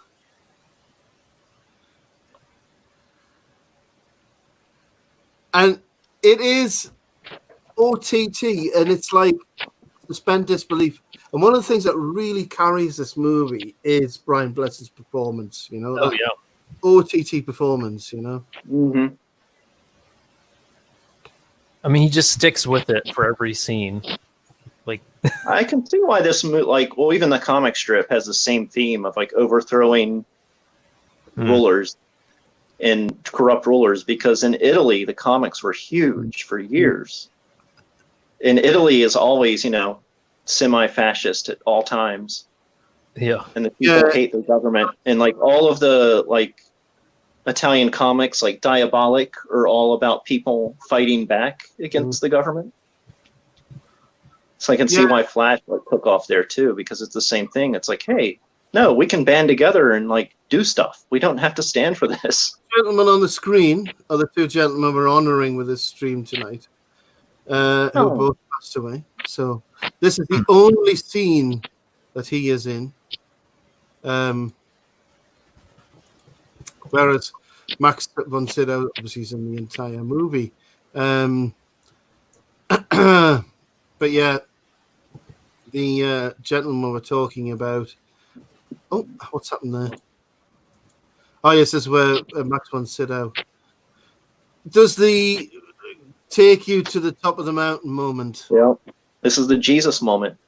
Yeah. The Satan and Jesus moment right here. It's surprising how many movies this is actually in. Yeah.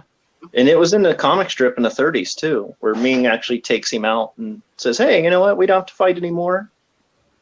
I'll let you rule a whole region of my planet. Just, stop trying to overthrow me. And it's, again, this is a thing you don't see in modern heroes now, is the Christ figure in heroes. Yeah, there's not even a moment. That's tempted and resist temptation. Yeah. Which from the 30s till whenever, that was always a mark of the hero of the book or comic, was he was a Christ figure. Now it's like the hero's journey. It's like, whatever. Yeah. The hero isn't the hero with health and faces. Yeah. So Tony Scannell was the Ming's officer on the ship there, who only appears for one scene, but he was in a lot of different TV in Britain. So we're honouring him tonight. But Max von Sydow, of course, well, who, one of the greatest actors ever. If we weren't in such a strange time right now, we would be doing Seventh Seal. Yeah. Yeah, love that.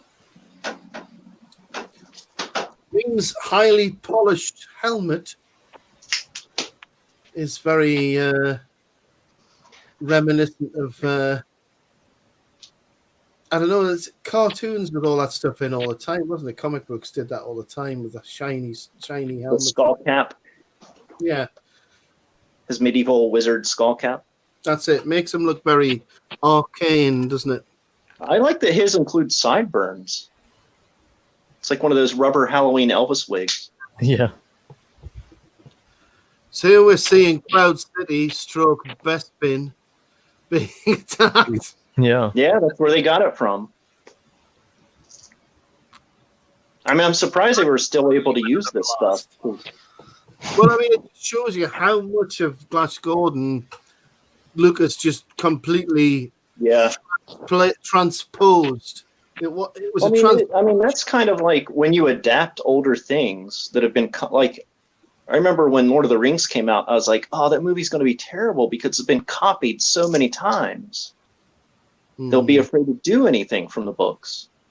And it's like it's kind of like when anything old is adapted, it always has that danger of just people thinking it's a ripoff.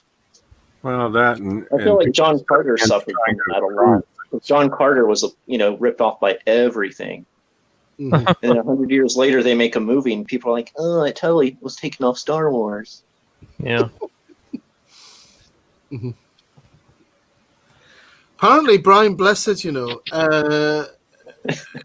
that it took 3 days to prepare the Ajax sequence. That's the final battle at the end of the movie. Sorry, spoilers. But like all that wire work had to take forever. There were like dozens of people were hung up on wires. Apparently, Brian Blessed did his own special effects. He would start saying "pew pew pew" as he shot. Pew pew bang bang. Pew pew bang bang Kaboom! gigantic kaboom! I got you. I shot you with my gun. Flying blind on a rocket cycle. I just have to say, this jet ski is incredible. This is I a just great. love that this rocket cycle is like the thing that's like another legacy of this movie. Like even they did that Walmart commercial in like January Wait, where they what? had Sam Jones wear a blonde wig and he flies in on the rocket cycle to pick up No. stuff from Walmart. I'm sorry you missed the line there. I was too busy talking. Gordon's alive. Everybody has to drink, and because I missed it, 2 shots. Slush. Cat fight. The cat fight scene's coming up. The tearful harem. The tearful harem scene. And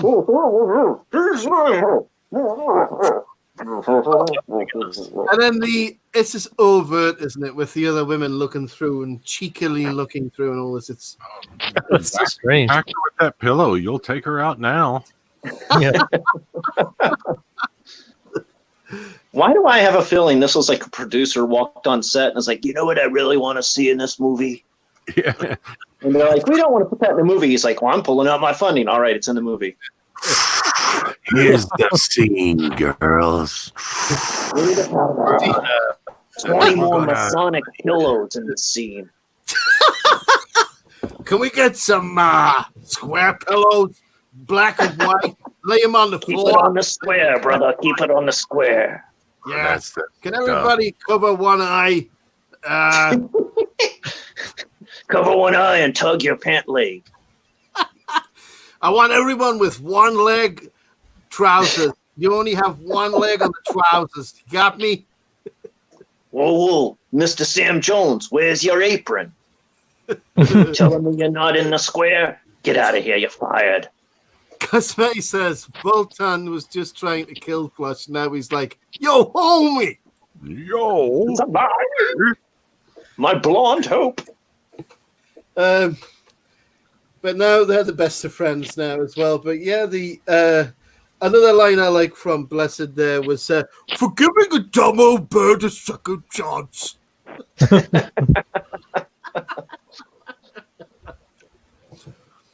And Wow. That girl's got some serious back pain. Look at that Yeah. hat. Yeah. apparently he got told off. Chiropractor's dream.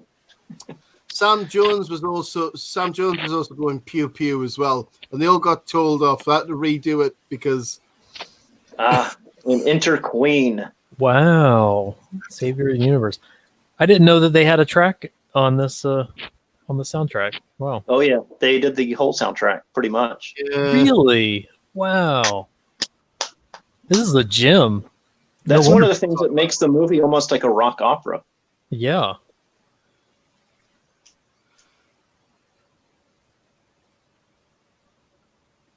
But yeah, I'm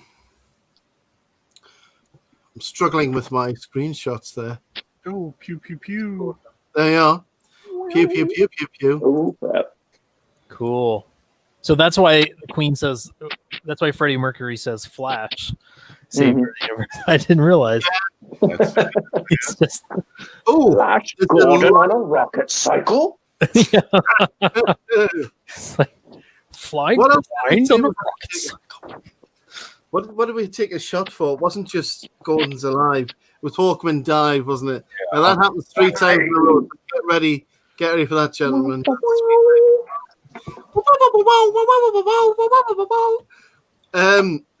Here's the large space thing. If there was like a movie prop that I could have, it would be like Rocket Ajax. It's so Have you- beautiful. Have you seen That the model. Oh, for Rocket Ajax? The poster art, it's brilliant. Like they really played off the perspective on it. Mhm.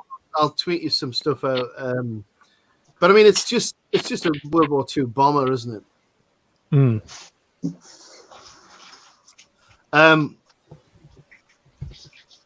But yeah, I mean, again, there's something sexual about the spaceship, even, isn't it? I mean, it's obvious it's supposed to represent a cigar. Shall we say? Hey, look at that! Sometimes a rocket ship is just a rocket ship. yeah, let's ram them with it. Look at that fat stogie. That's one hell of a fat stogie there you got.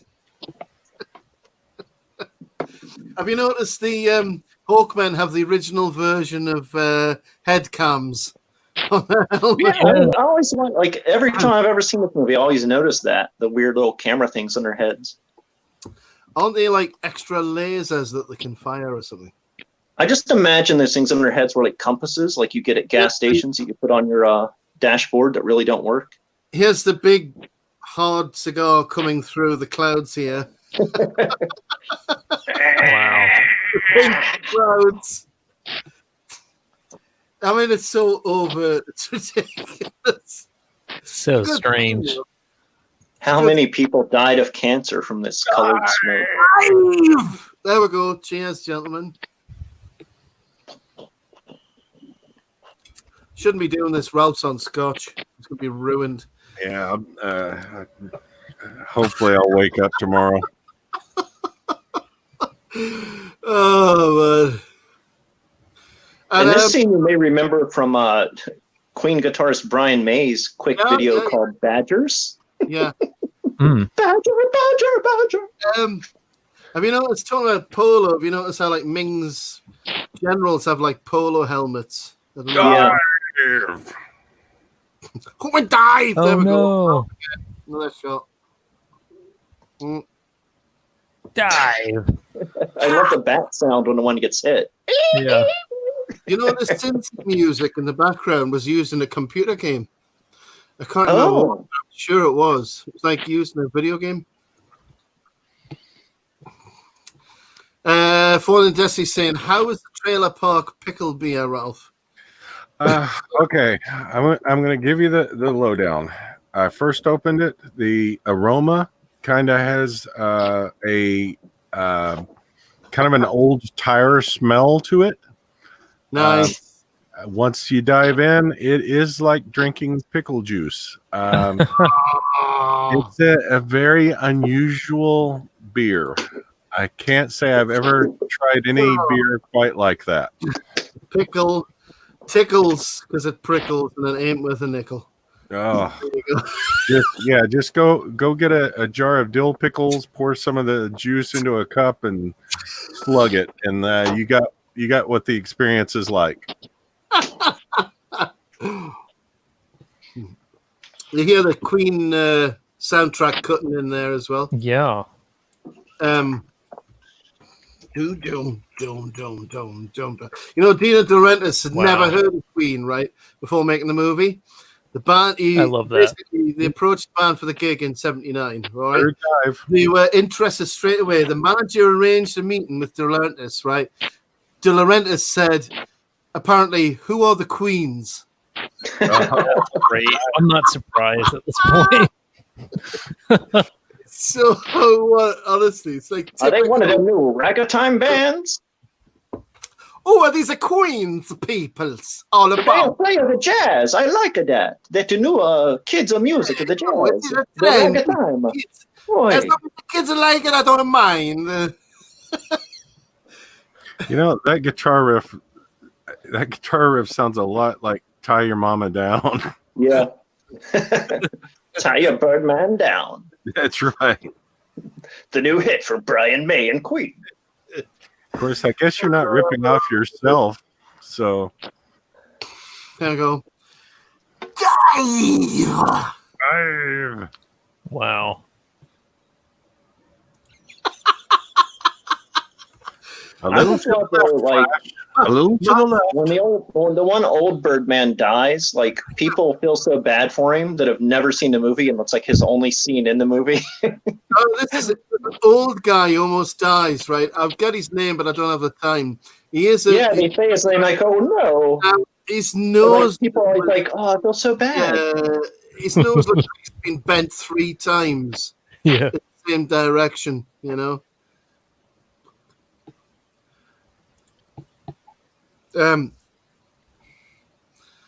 So we're almost about to get a nice scene with Brian Blessed here, who smiles.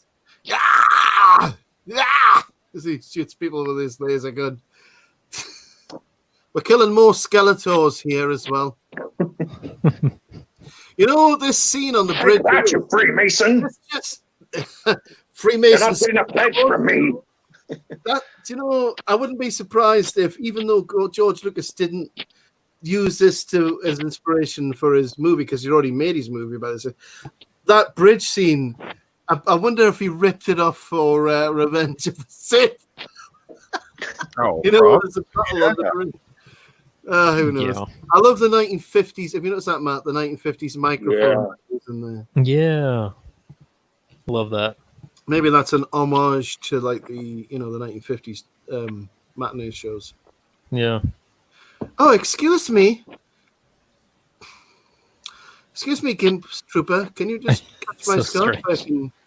can stab you with the twin things. More wrestling. The dungeon scene. Take out the 1979. I love how there's already a "Long Live Flash" graffiti on the wall. Scanner malfunction, and you can hear my voice, and you know that I'm the princess saying this. Give the gun to James Bond. Da-da-da. Da-da-da-da. It's great. It's like, I love you. I know you do. And then he tries to grab her, and she pulls away. It's like, not now. Don't be silly. That's so weird. And then, Top Ball's just any moment he's just going to break out and Riding in an elevator. if I was a spaceman. So this is the last scene where space. I've got to point something out. I'm going to speak very loudly, even though we're standing next to each other. Yeah. Ryan Blessed. I only have one volume. It's loud. Everything I say at this volume. It's all cap letters. The shift key is stuck in my brain. At the end of every sentence, you have to laugh.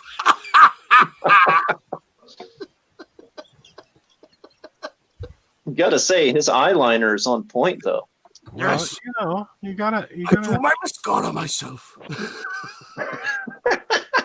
Yeah, everybody else has Bird makeup. has to accessorize. So weird. Oh, there Oh we my go. god. Incredible. Twin Ming is Gimp getting Warriors. married to Glam Rock. Yeah. There's Fellini the pet. Deep Roy, Deep star of Roy. Blake 7. Under pain of death. There we Yeah. go. And can you believe, gentlemen, that we are almost over? This movie's almost over already. Yeah, we've only had a few major scenes. I mean, I think that's another reason why, even though it's not the best produced movie, it wins because it's just quick pace. Yeah. And it's It's not fun. painful. Yeah. It is fun. It's a glossy black satin outfit there. I mean, the Italians really go overboard, don't they? Really, when they do something, Yeah. with the sort of visual aspect of everything. I mean, I wish we would get them to do more science fiction stuff so it doesn't look so cookie cutter now. Like Mhm. everything now is so generic. Other than Valerian, everything else has been completely generic. Yeah.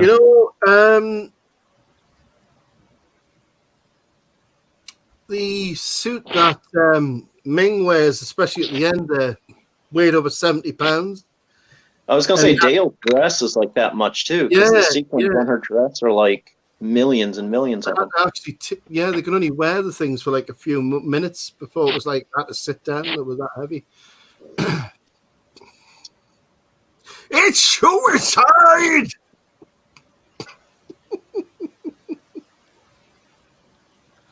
You loony bird!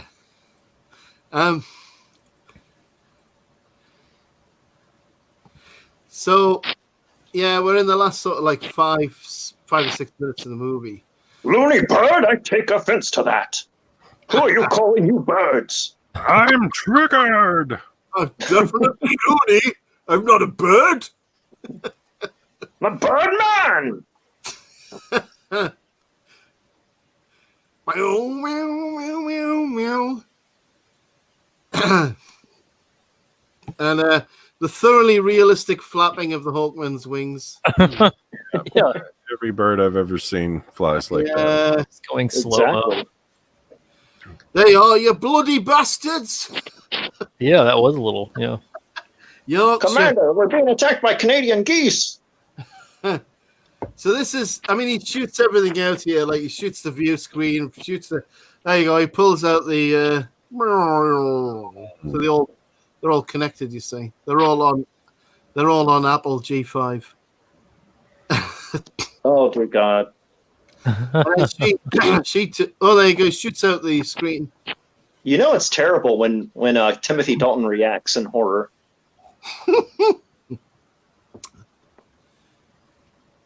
He's being dubbed, by the way, the guy on the screen by another guy who dubs on James Bond movies.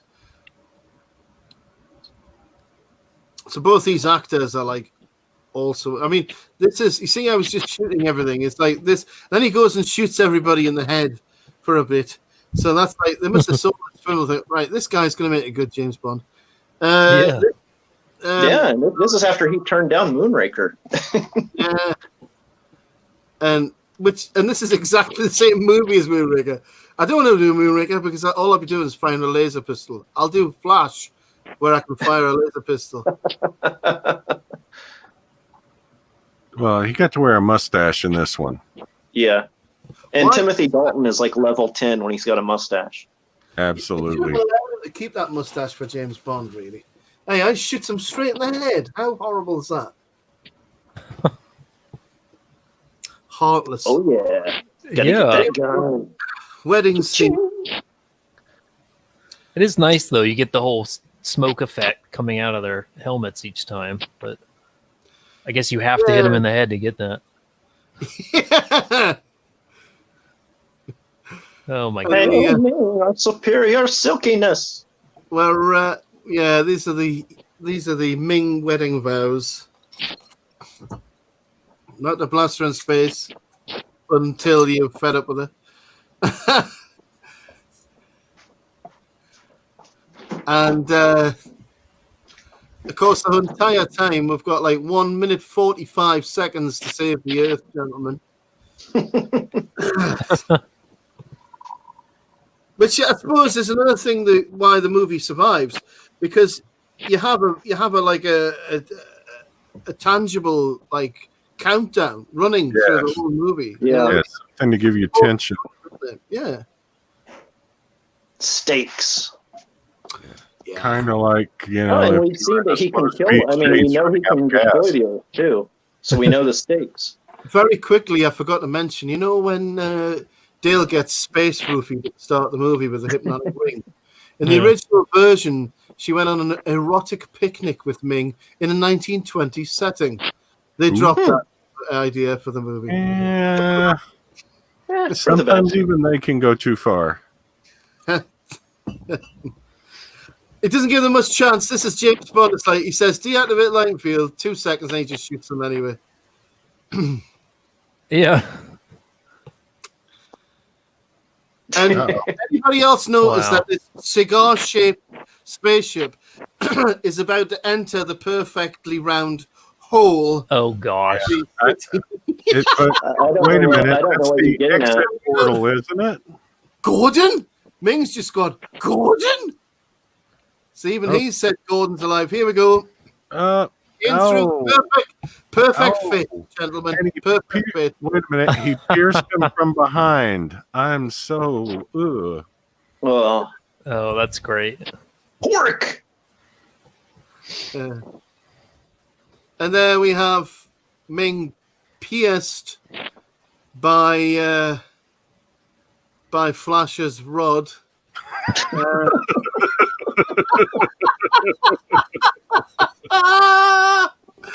No sexual connotations whatsoever. No, nothing to read into this at all. Oh dear.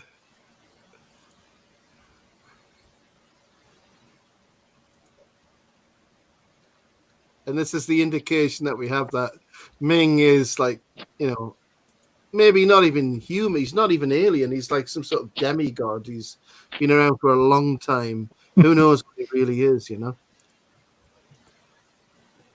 Cosmetti picked up the line from the Vowels not to blast her into space. Yeah. I what is it like? I take her bride of the hour. He's himself into the ring. Now we're meant to think that's the end of Ming, but we don't really know. With 2 seconds to spare, by the way. The reactor's destroyed. Better late than never.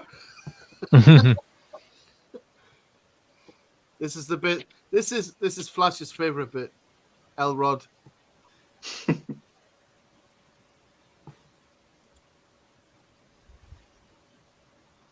Gotta bring this back. Yeah. And that's a perfect shot there. Yes, that was Pete. completely improvised as well, because, like I said, I didn't know how. Incredible. Well, I mean, he didn't. I mean, it's kind of the perfect end for Ming. He's killed by his own devices. His pride kills him.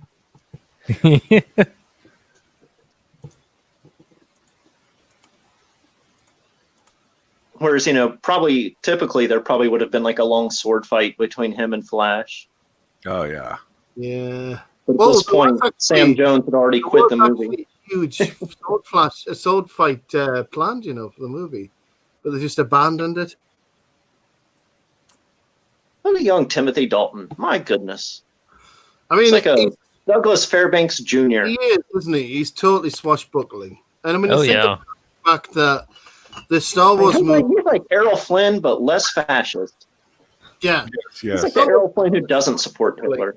Amazing. And it makes sense now. Those early interviews by Mark Hamill where they ask him, "Is it a sci-fi movie?" Well, it's not really. It's like a fairy tale in space. And what they were really not saying was, no, it's a complete bloody rip-off of Flash Gordon. Yeah. Well, there's an early interview where they ask Mark Hamill about Star Wars, and he's like, well, if it wasn't called Star Wars, I wouldn't have a job because Nick Nolte would be playing Flash Gordon, not me. There's the end there with the question. That's actually on YouTube, like that one. I'm surprised Lucasfilm hasn't deleted it. Yeah. Because they deleted all history of, all written history of them talking about the Flash Gordon connection. That was it, and because it was like obvious, wasn't it? I mean, if people had looked into it, but that was left open. The ending there with the gloved hand picking up the ring. Apparently, that was supposed to be Clytus picking up the ring because he didn't die or something. And honestly, I know everyone loves the opening theme, but the final theme is my favorite. Yeah, it's so awesome. Yeah, and even the lyric part of it is so good. Yeah, and you get like 3 or 4 songs from the soundtrack album on there at the end. This is the one where you can tell the band is just so into it too that they're like, we want to do a Flash Gordon they just loved it. They're having fun now. Really loved it. Yeah, they just loved. I mean, Freddie Mercury. That was his dream, was to be a science fiction writer before. Oh, really? Yeah. Apparently, he wrote fantasy novels that were never printed. Oh, cool. They should print that. So that's why if you look at all like the early album, a lot of the album covers use like classic art from books, like science fiction books and things like that. Yeah. And a ton of their songs are all like flat out descriptions of science fiction stories and things. Yeah. Well, there's another connection with Queen and soundtrack and everything. Didn't mention this at the time, but the Prince Vultan, when they attack the Ajax spaceship, says, "Well, who wants to live forever?" And of course, that was the title of the Queen song for Highlander, which came out 6 years later. Yeah, so, I remember that one. Who wants to live forever? Well, I wonder whether they were inspired by that line from Prince Vultan in this movie. Like apparently all the Highlander songs they wrote like in one day, like on one like car ride. Yeah. Like I guess Russell Mulcahy invited them to watch like a rough cut of the movie without music, and on their ride back to the hotel, they wrote like all those songs. and they begged, like, please put our music in Highlander. Yeah, that's one of the best ways to do it as well. Some of the best songs written that way. Brian Blessed, as well as saying that immortal line, also revealed he was paid £30,000 at the time, which would probably be something like, I mean, today's money would be like $350,000 or $500,000, you know. It's not so bad, but still not massive, you know, for the time. De Laurentiis actually wanted Federico Fellini to direct the film because he'd contributed to the original Flash strip cartoon, which was there was a cartoon made in World War II of Flash Gordon. So the Filmation?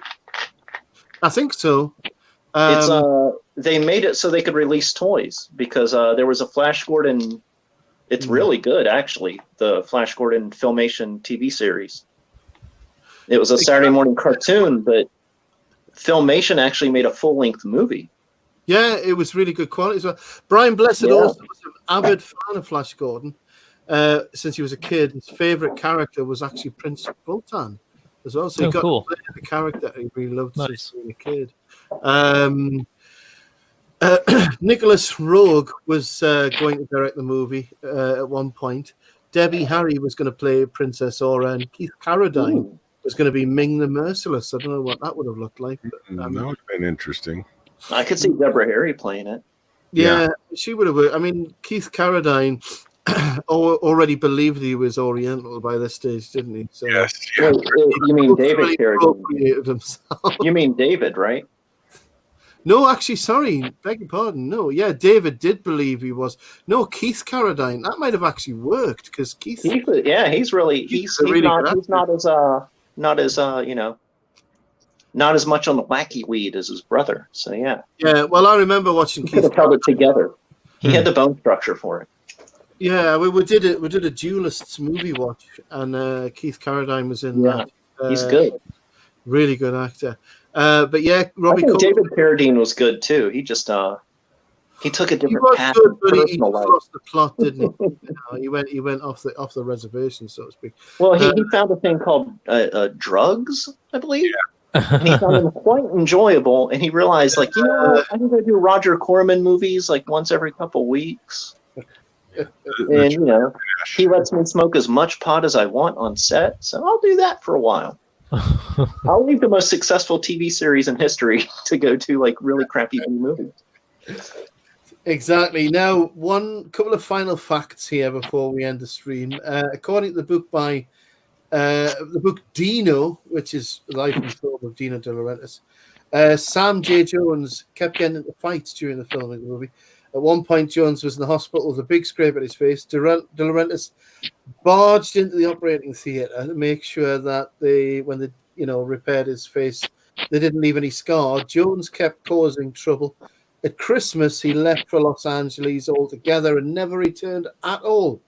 So De Laurentiis said that he told Mike Hodges, "We'll keep going with the very best stand-in you can find." And that's when they got the voice actor. Yeah. I'm sure there was scenes that couldn't. He just walked off. He'd had enough. And all the other actors had signed up to 3 movies, and Jones didn't want to come back. And that's what. Jones was in a lawsuit with De Laurentiis because they refused to pay him. That's why they hired him, because they're like, "Hey, he's a nobody. We'll just not pay him." Exactly. But apparently, he realized money meant something. Like, most young actors don't. Exactly. He knew what was. Like, no, I work for money. I don't work for credit. So they got rid of him. Yeah, I think he won a lawsuit, but it was like years later. Yeah, and it hurt the release of the movie. Like in the U.S., it got a very small release because of it became public. Yeah, well, it wasn't just the fact that he walked out. It was also, it didn't do as well in the States as they hoped it would. It was a bit of a flop. And I mean, they didn't even release it much in the States because of the whole bad press with the lawsuit and all that. So I think those things combined to sort of like scupper the chances of being any more films. Yeah. Because they had 3 films planned, like Star Wars. You see, they'd seen the success of Star Wars, but let's replicate. They were thinking Star Wars was based on Flash Gordon, so we can do the same thing. Well, Dale Arden apparently was just hell bent on making his own Star Wars, because that's what his Dune thing was about too. He wanted like, oh, okay, Dune will be my Star Wars.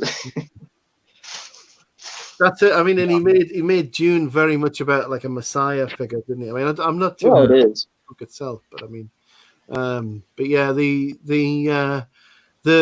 also the, as you were saying earlier, the scriptwriter Sempre, who was a writer on the Batman sort of camp version of Batman in the 1960s. He says, well, it was pressure to make the film funny, and says that he said, terrible mistake. Dino wanted to make Flash Gordon humorous at the time. I thought it was a possible way to go, but in hindsight, I realized a terrible mistake. We kept fiddling around with the script, trying to decide whether what was going to be said was going to be funny or realistic. It was a catastrophic thing to do. There's so much money involved. I never thought the character Flash in the script was particularly good, he said, but there was no pressure to make it any better. Dino had a vision of a comic strip character treated in a comic style, which was silly because Flash Gordon was never intended to be funny. The entire film got way out of control, he said. Yeah. Well, he even said in an interview, like, since he didn't know a lot about Flash Gordon, he's like, well, I need some reference. And they gave him like a giant album of the comic strips, but they were all in Italian, so he couldn't even read them. Yeah, there was a translator as well, did you know, that was working on the movie. The script was translated into Italian by a woman who Lorenzo Sempre described as a horrible translator. He basically gave an example saying that if it was said the tall, beautiful woman walked into the room, she would say, "Oh, what a beautiful cat." So it's like she was so bad at translating that it was just a car crash, really. It was, well, like most movies, it shouldn't be as good as it is because it's like a pure miracle that it even came together. Yeah, isn't it? Isn't it? Unreal. I mean, that's what they said. I mean, the actors who worked on it and the producers, everybody admitted that it was a massive bungle, and it just happened to be received well in Britain.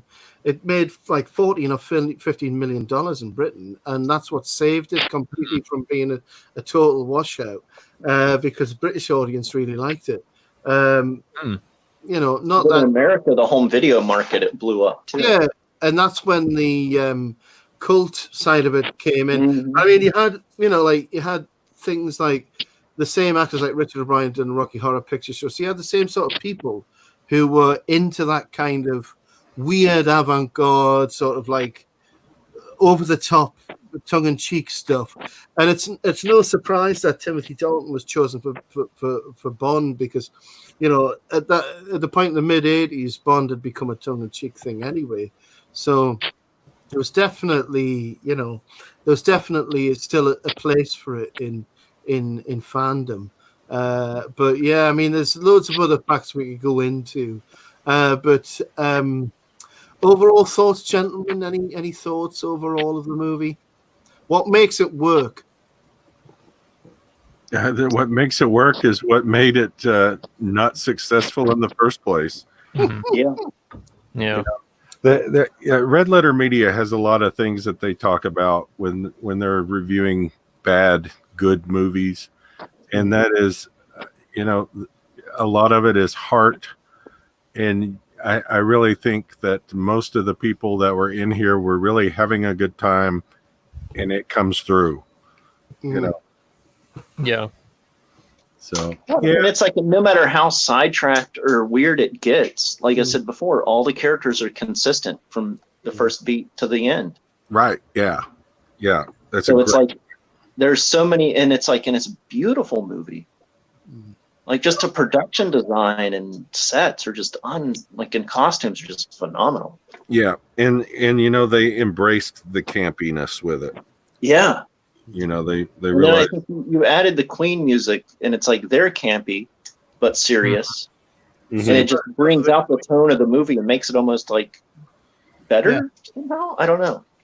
So is it in a sense that you're like, watching something that you want. It's like you're willing it to work, because the hero, you always want, you will the hero to be victorious. You've got the countdown going. You've got several elements pulling together where everybody's giving their everything. And it's like you become part of that, and you become part of the whole experience of this doesn't work, that doesn't work, but hey, let's make this work. And let's just, come on, let's, you know, and you end up rooting for them because however over the top it is, it's there's so much energy, there's so much sincerity from the it never feels fake. Yeah. Like he's saying, everything in it is so like seems so sincere and honest that you believe it. Mm-hmm. Well, it feels consistent to me. Yeah. Yeah. Like every weird scene is just as insane as the last in the next one. So and they all tie together. Yeah. It does feel consistent, which is nice. You know, and that's a good point as far as tying together. It's like it's an insane setting, but somehow it all seems to fit together. Yeah. Mm-hmm.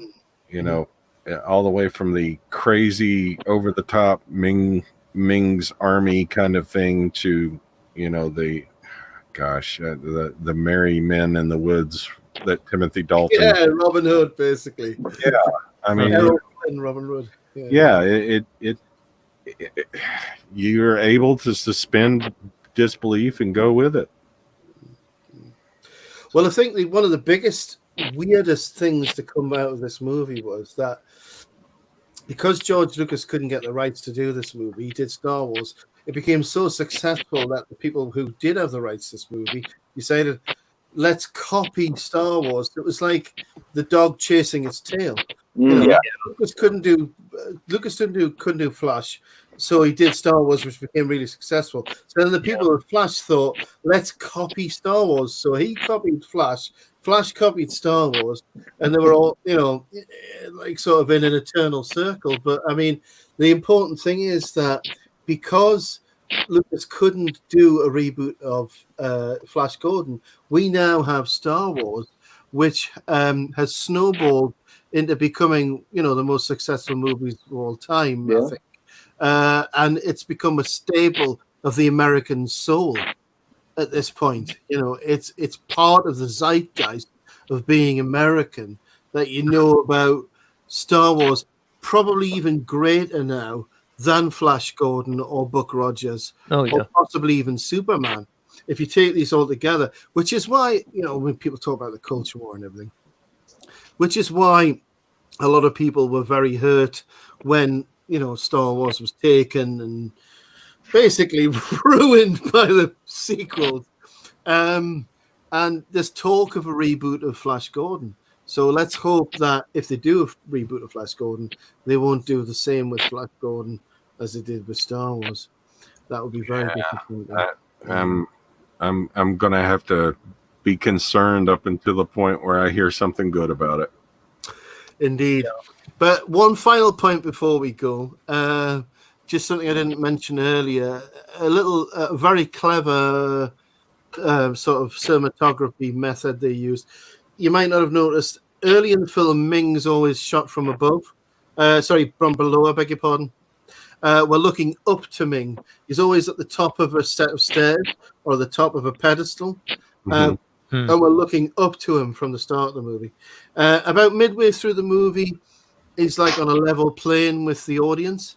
And right at the end, we're looking down on him as he's being defeated and his strength is leaving him, symbolizing his defeat. So there's a nice little, probably been used many, many times before in cinema, but that's one thing. And I think overall the movie feeds into the classic universal stories of good and evil, doesn't it? Overall, it still ticks the boxes of the bad guy and the good guy, and good against evil. So that's why I think it still succeeds, because it still says something to the. And it's pure good and it's pure evil. Yeah, absolutely. From the very start of the movie, Flash is nothing but concerned and careful of all the people around him. He's tempted and he turns down temptation. He does, and like you said earlier, he's got that Christ-like moment where he's taken to the top of the mountain, And I mean, he's a Christ figure. He's pure good. He's love and light. There's no like, I don't like if you remade it now, this is the thing they would do. They could do it exactly like the comics, but they would throw in this thing where they would have Flash's moment of self-doubt. Well, they would have Flash fall and do all sorts of things. Instead of him being like, tempted and resisting, he'd be tempted and he'd take the offer. And then he'd spend like 3 hours of the movie moping around and complaining and blah, blah, blah. Yeah. Just, ugh. I mean, they did that in Lord of the Rings with Aragorn, the king.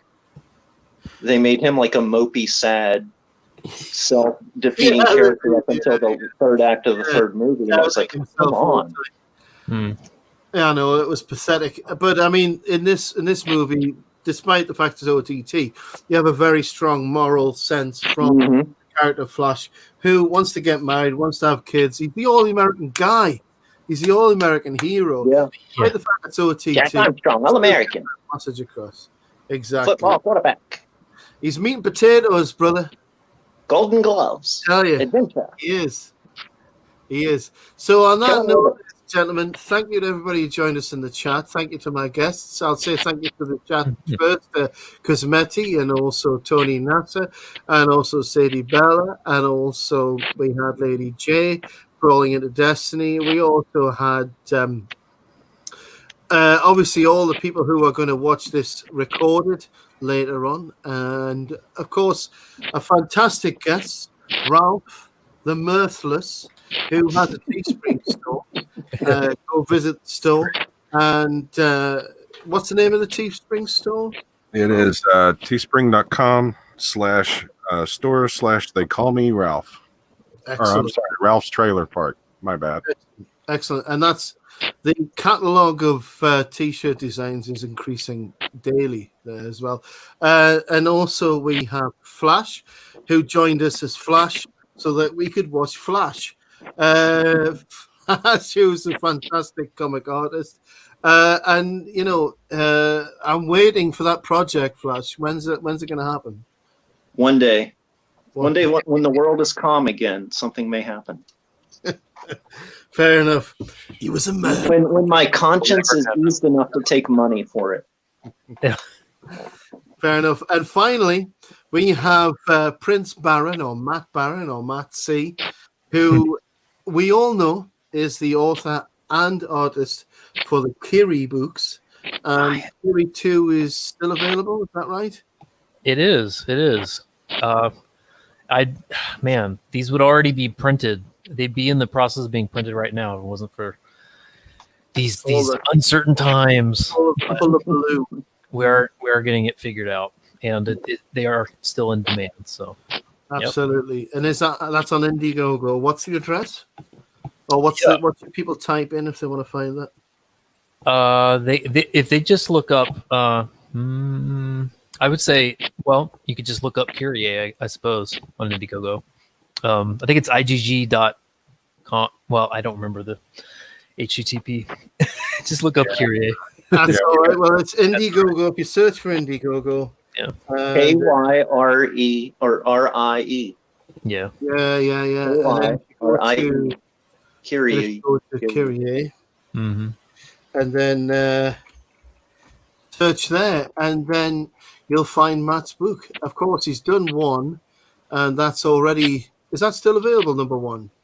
Yeah. I have extras from the first campaign, so we can.